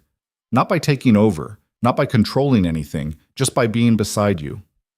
"Caleb, you don't have to say it back. You don't have to feel the same way. But I needed you to know." He took a breath. "I love you. And that means helping you however you'll let me, even if all I can do is work beside you while you figure this out." Elena's face was unreadable. She turned away, walked to the barn door, stood there looking out at her small property, the land she'd bought with money she'd saved, the buildings she'd repaired with her own hands, the life she'd built from nothing. When she spoke, her voice was quiet. "Nobody's ever said that to me before." "Said what?" "That they love me. Not like that. Not and meant it." Caleb's chest tightened. "I mean it." She turned back to face him. "I don't know if I can say it back. I don't know if I even know what love is supposed to feel like." "That's all right." "Is it? Because you just put yourself out there, and I can't give you what you probably need. All I need is for you to be honest with me." Elena walked back to him slowly. "Then here's honest. I care about you. More than I've cared about anyone in a long time. When you're not here, I miss you. When you are here, I feel less alone. But I'm also terrified because everyone I've ever cared about has either left or hurt me or both. And I don't know how to let myself believe you'll be different. I can't promise I won't hurt you. Everyone makes mistakes. But I can promise I won't leave. No matter how hard this gets, no matter how much you push me away, I'm staying. That's a big promise." "I know." Elena reached out, took his hand. "Help me. Not with money, but like you said, work beside me. Help me increase production, find buyers. Let me still be the one solving this, but don't make me do it completely alone. I can do that.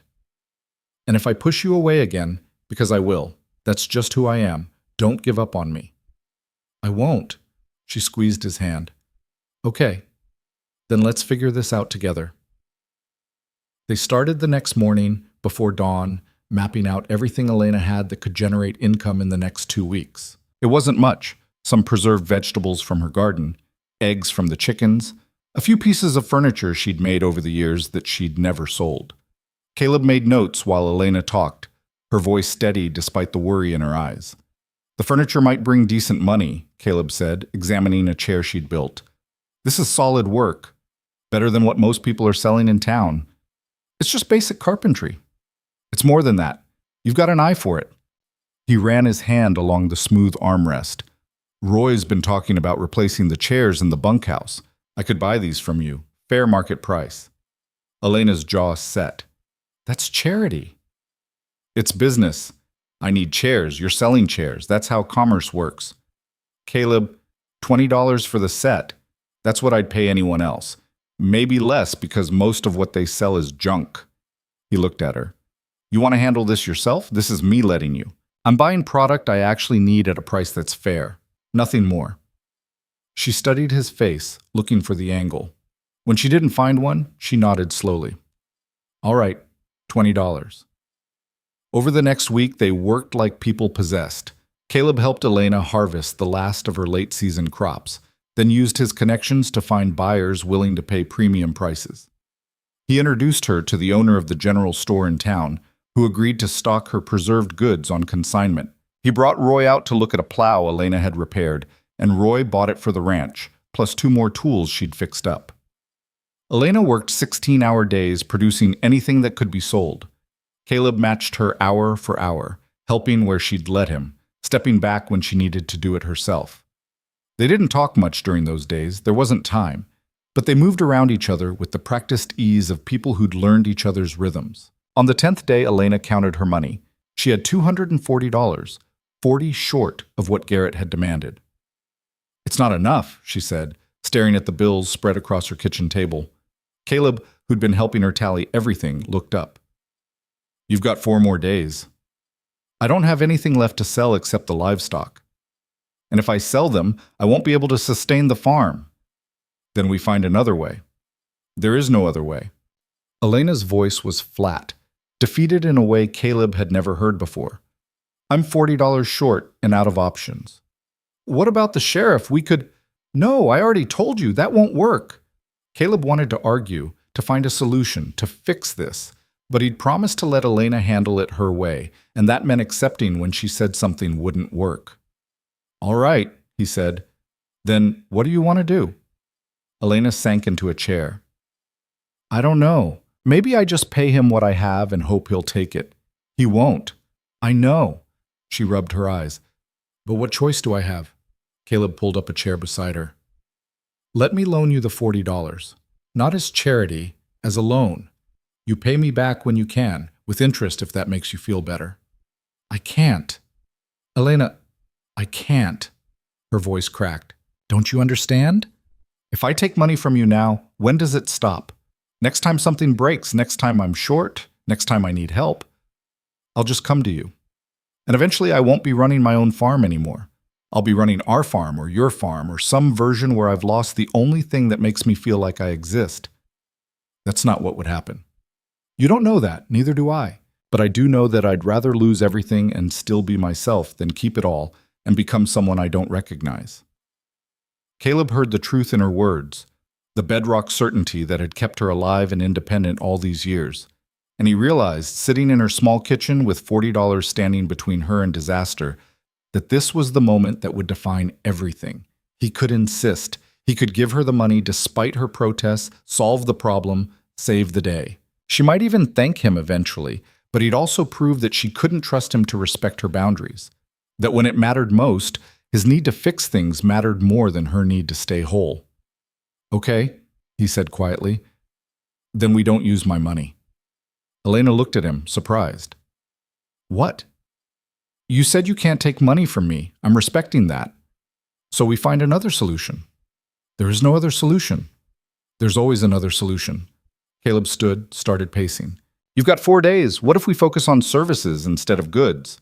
You're skilled at repair work, building, problem solving. People pay for that. Nobody's going to pay $40 for 4 days of work from a woman. They will if I vouch for you, and if we find the right work. Elena shook her head. Caleb, the Hendersons just built a new barn. I heard it's got structural issues, settling wrong, doors don't close properly. They're talking about tearing it down and starting over. What if you could fix it? I don't even know the Hendersons. But I do.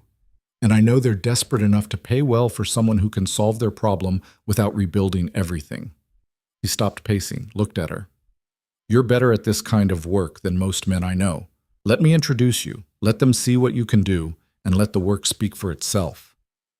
Elena wanted to refuse. He could see it in her eyes. But she was also out of options, and she knew it. If they say no, she started, then we try something else. But at least let me make the introduction. She took a long breath, then nodded. All right, but I do the work. And I negotiate the price. Deal. The next morning, they rode out to the Henderson place together.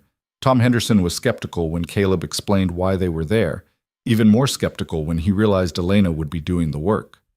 No offense, miss, but I need someone who knows what they're doing, Tom said. None taken, Elena replied. Show me the barn.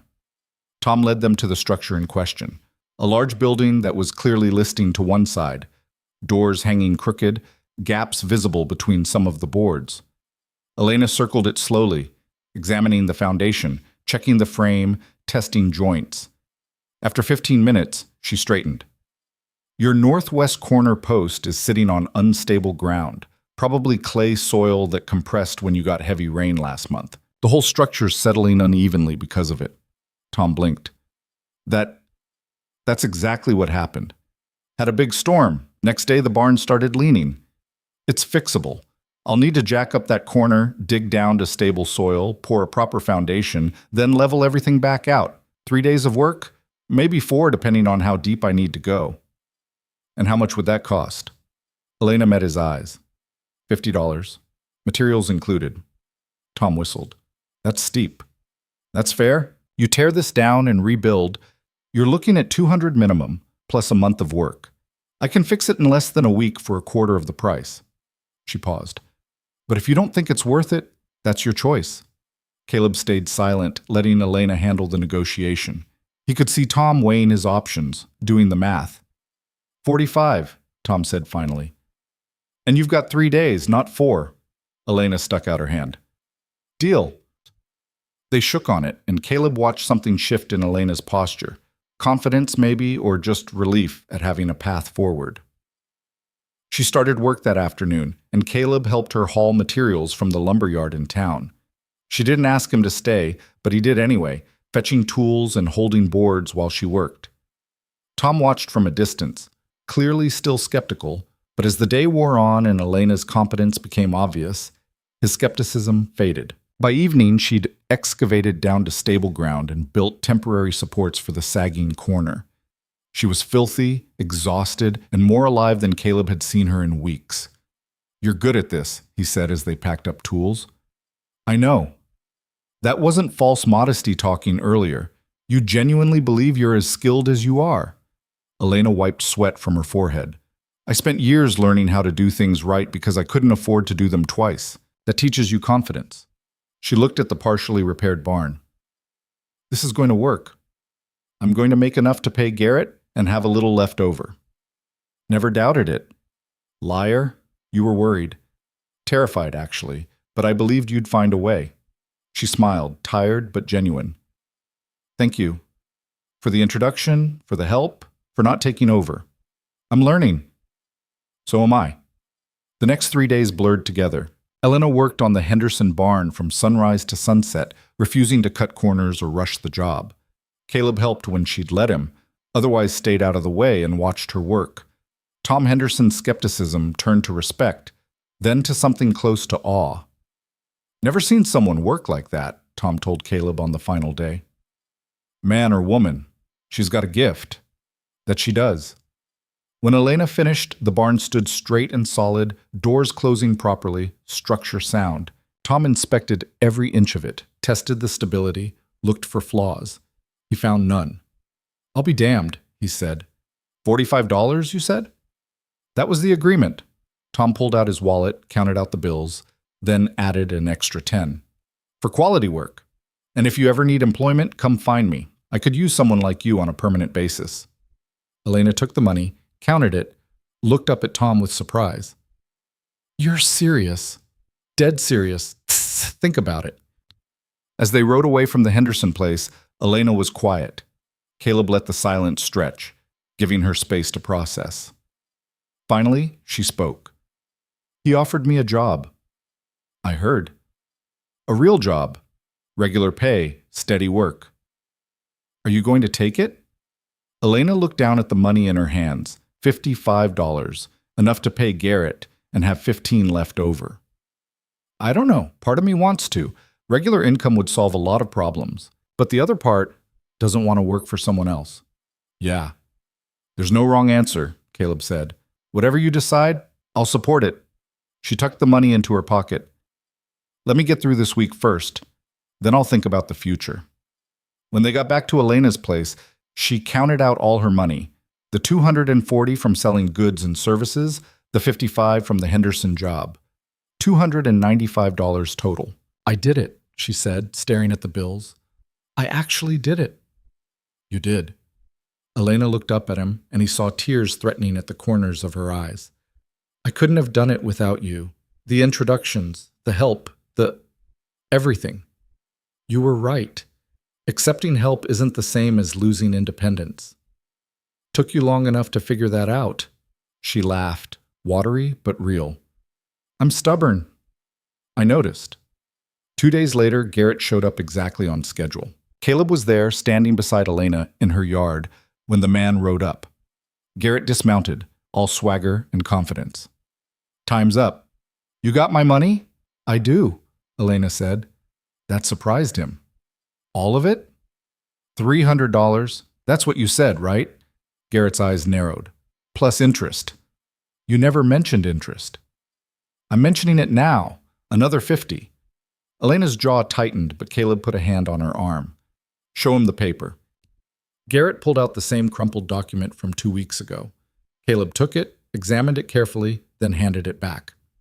Says 300, no mention of interest. So 300 is what you get. Caleb's voice was calm but hard. And if you try to change the terms now, we'll take this straight to the sheriff and let him sort out what's legal and what's extortion. Garrett looked between them, clearly trying to decide if he could push harder. Whatever he saw in their expressions made him reconsider. Fine. 300. Elena counted out the money slowly, deliberately, making sure every bill was accounted for. When she finished, she held it out to Garrett. He took it, counted it himself, then pocketed it.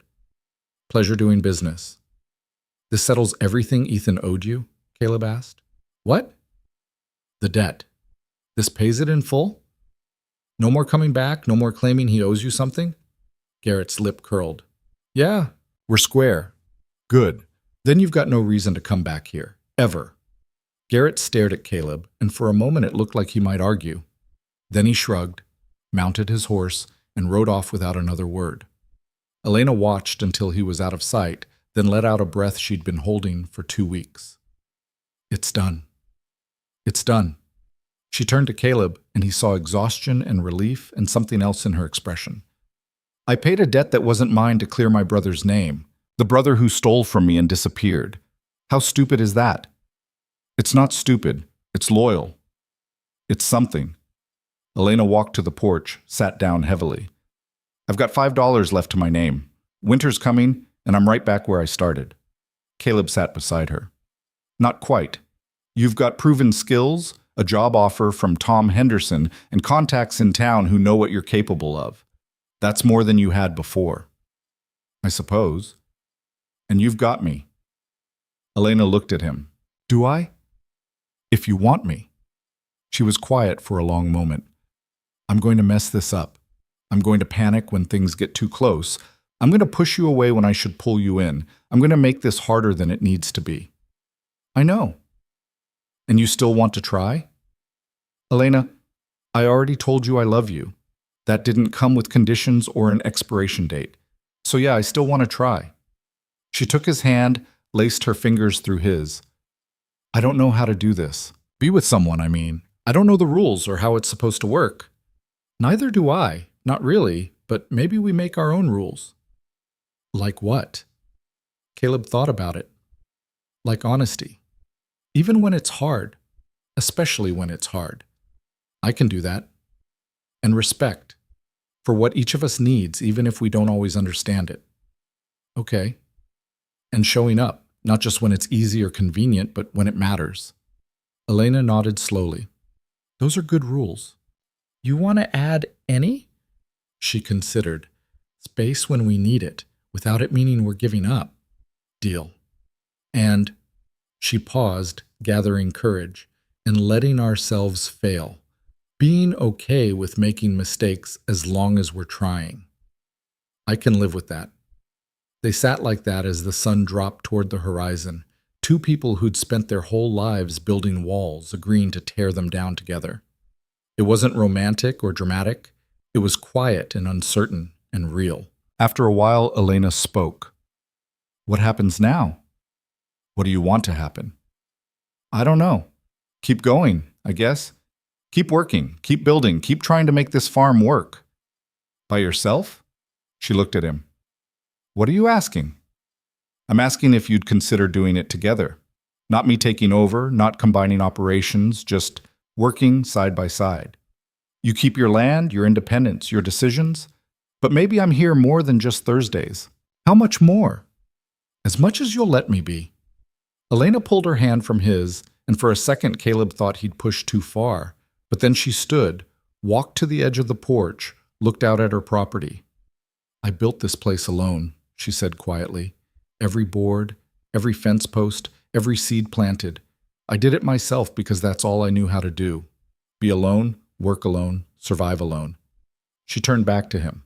But these last few months working beside you, I've been more productive, more successful, more, she struggled for the word, more happy than I've been since I got here. And I think maybe I was wrong. Maybe being alone isn't strength. Maybe it's just lonely. Caleb stood, walked to her. So what are you saying? I'm saying yes. To more than Thursdays, to working together, to trying this, whatever this is. She met his eyes. But I need you to understand something. This land, this farm, it's still mine. I'm not marrying you so you can take over my life. Who said anything about marriage? Elena blinked. I just assumed. You assumed wrong. I'm not asking you to marry me right now. I'm asking if I can be part of your life. The rest we can figure out when we get there. Relief and something else, disappointment, crossed her face. Oh, right. Of course. Caleb smiled. But for the record, when I do ask you to marry me, it won't be to take over anything. It'll be because I want to build something new together, something that belongs to both of us. When you ask? Not if? When? But not today. Why not today?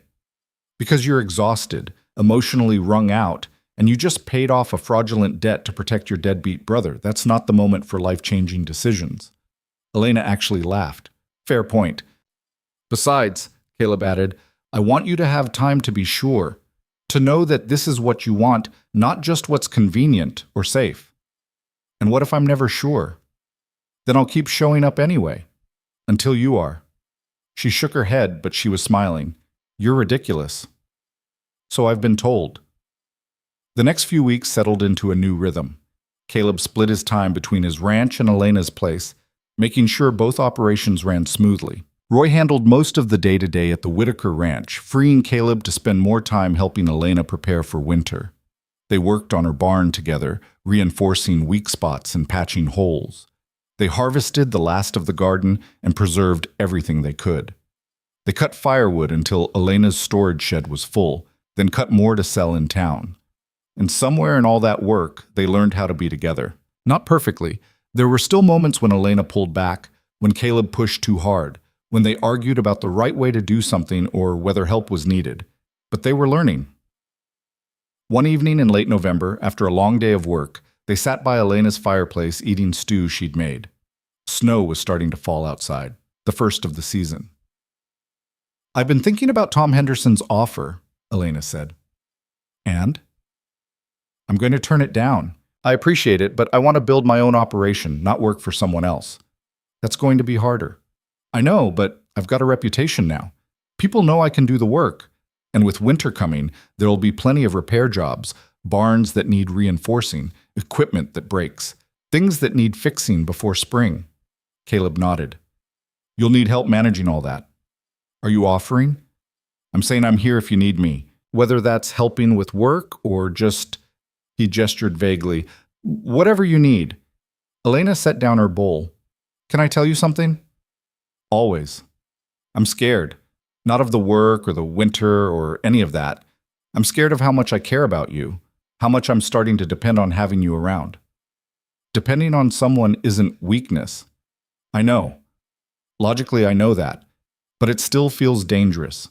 Caleb moved closer, took her hand. Want to know what scares me? What? That I'll do something to drive you away. That I'll make the wrong decision or say the wrong thing, and you'll decide this isn't worth it. I'm not going anywhere. You say that now, I mean it. Elena squeezed his hand. You've seen me at my worst, angry, scared, stubborn to the point of stupidity. And you're still here. That matters. You've seen me at my worst too. Pushy, controlling, thinking I know better than everyone else. And I'm still here. They looked at each other and something passed between them. Recognition, maybe, or just the acknowledgement that they were both equally terrified and equally committed. We're quite a pair, Caleb said. Yeah, we are. Winter came hard that year. Snow piled up, temperatures dropped, and work became about survival more than progress. But Caleb and Elena managed it together, falling into routines that worked for both of them. He'd spend 3 days at his ranch handling business, then 4 days at Elena's place helping with whatever needed doing. They kept the animals fed, the buildings maintained, the firewood stocked, and in the evenings they'd sit by the fire and talk about everything and nothing, past regrets, future plans, the small details of their days. Slowly, carefully, Elena's walls came down. She told him about her childhood, about watching her parents die, about raising Ethan when she was barely old enough to take care of herself. She told him about the jobs she'd worked, the men who'd tried to take advantage, the times she'd had nothing but her own determination keeping her alive. And Caleb told her about his father, about the pressure to succeed, about the loneliness of building something with no one to share it with. He told her about the engagement that had failed, about the years he'd spent focused entirely on work, about the morning he'd realized he had everything he'd wanted and none of what he needed. In February, on a day when the snow was too deep to do much work outside, Caleb asked her a question. What do you want? Long term, I mean. What does success look like for you? Elena was mending a shirt by the fire. She set down her needle, considered the question. I want this place to thrive, not just survive, but actually succeed. I want to be known as someone who does quality work, who's reliable, who builds things that last. And personally, I want, she paused. I want to not be alone anymore, not in the way I used to be. You're not alone now. I know, and I want to keep it that way. She looked at him.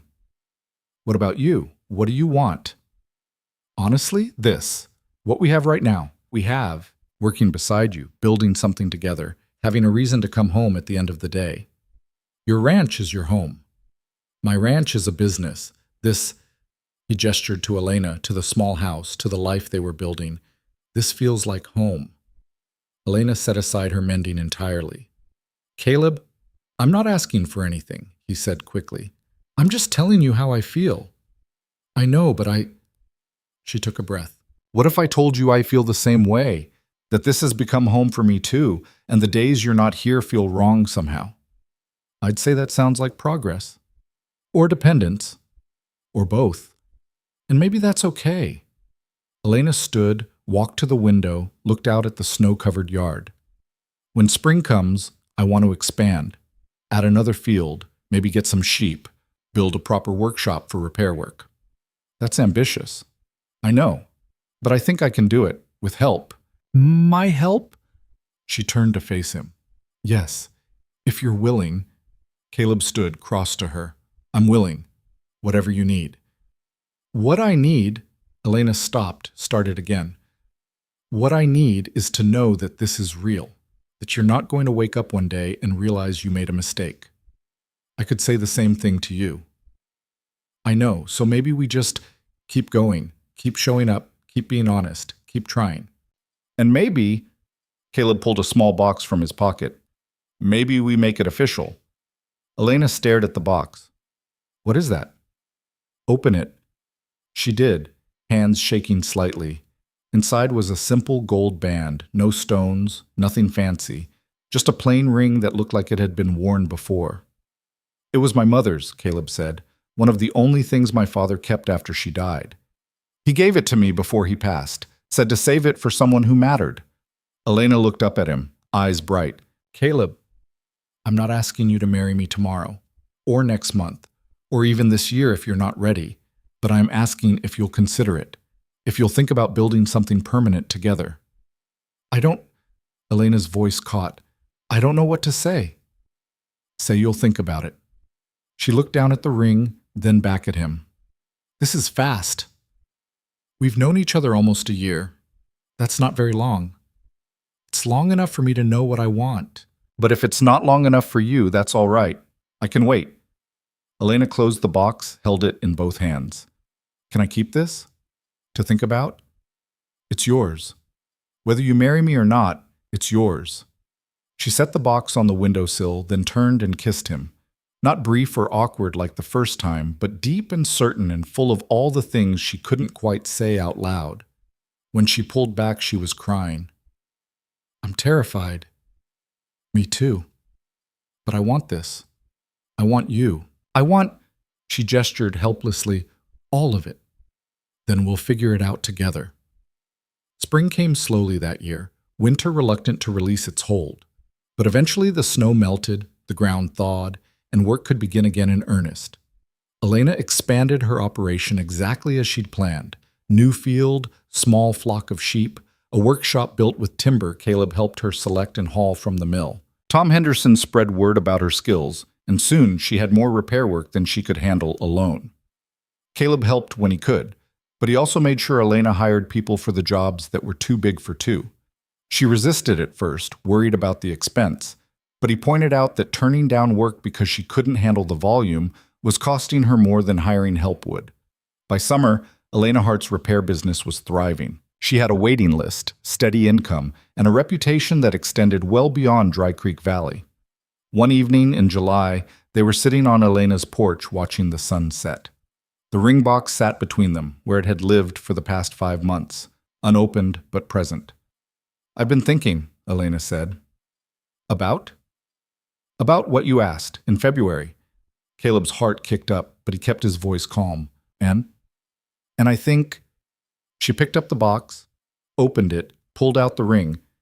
I think I'm ready, not for a big wedding or a huge change, but for this. For making it official that we're building something together. You're sure? No, I'm terrified and uncertain and convinced I'm going to mess this up somehow. She looked at him. But I'm also sure that I want to try. With you. Caleb took the ring, held it up. Can I? Elena held out her left hand and he slid the ring onto her finger. It fit perfectly, like it had been waiting for her all along. There, he said. Now it's official. Just like that? Just like that? Elena looked at the ring on her finger, then at Caleb. So what changes? Whatever we want to change. Or nothing at all. I'm keeping my land. I wouldn't have it any other way. And my name. Elena Hart has a better ring to it than Elena Whitaker, anyway. She almost smiled. And I'm not moving to your ranch. I like it here. Then I'll split time between both places. We'll figure it out. You're being very agreeable about all this. That's because I don't care about the details. I just care about you. Elena leaned her head on his shoulder.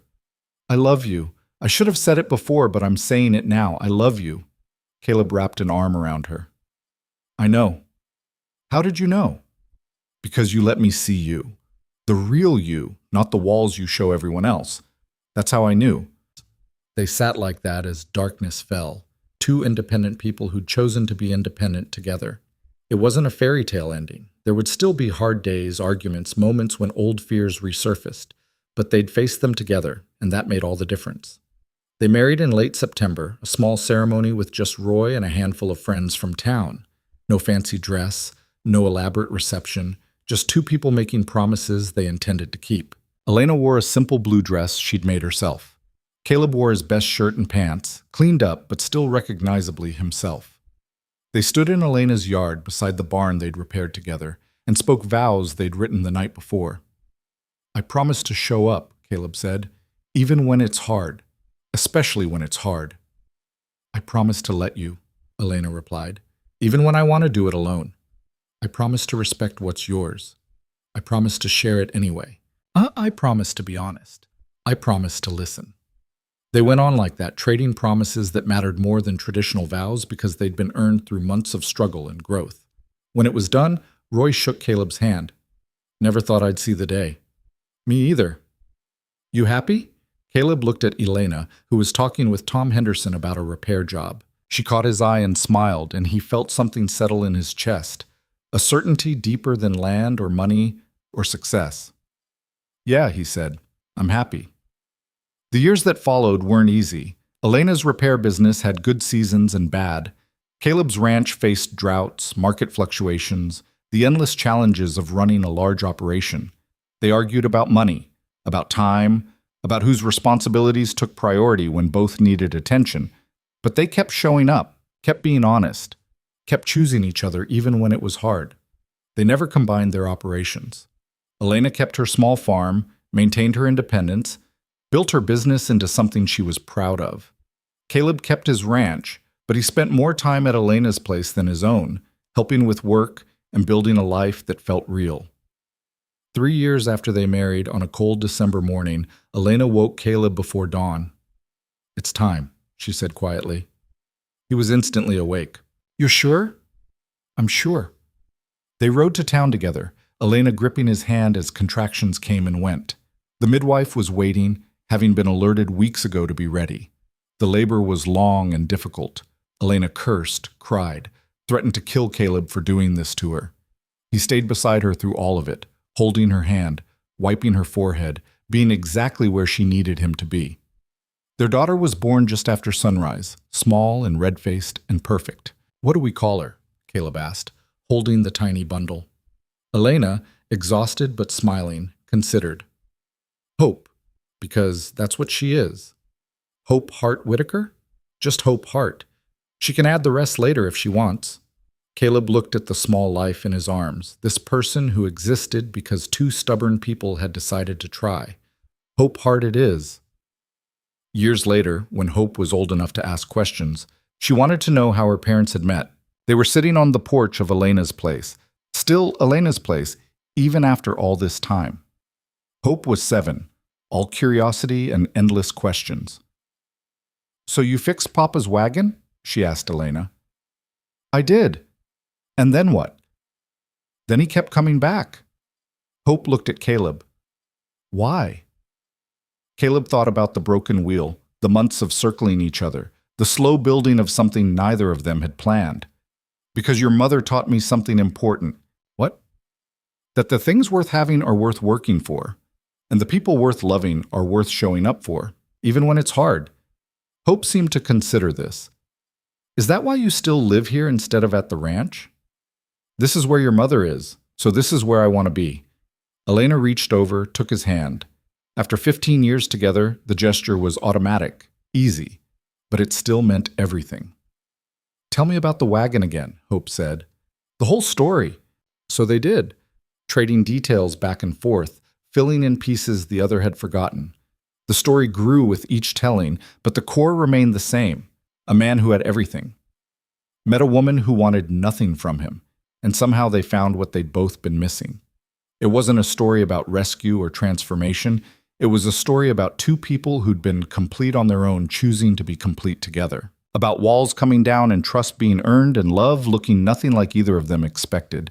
It was their story, imperfect, hard-won, and absolutely real.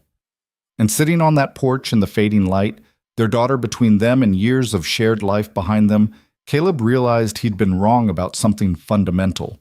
He'd spent his whole life building an empire, convinced that success measured in land and cattle and wealth would bring satisfaction. But it was a broken wheel on a forgotten road, and a woman who'd wanted nothing from him that had led him to the only place he'd ever truly belonged. Not to the land he owned or the business he'd built, but to this. A simple life with a stubborn woman and the child they'd made together. To showing up every day and choosing love, even when it was hard. To building something that mattered not because it was big or impressive, but because it was real. That was the lesson Elena had taught him, though she had never tried to teach him anything. That the things we build alone might be impressive, but the things we build together, messy and imperfect and hard-won, those are the things that last. And as the sun set over the valley, and Hope asked to hear the story one more time, Caleb squeezed Elena's hand and knew with absolute certainty that he'd found exactly what he'd been looking for. He just hadn't known he was looking for it until she appeared.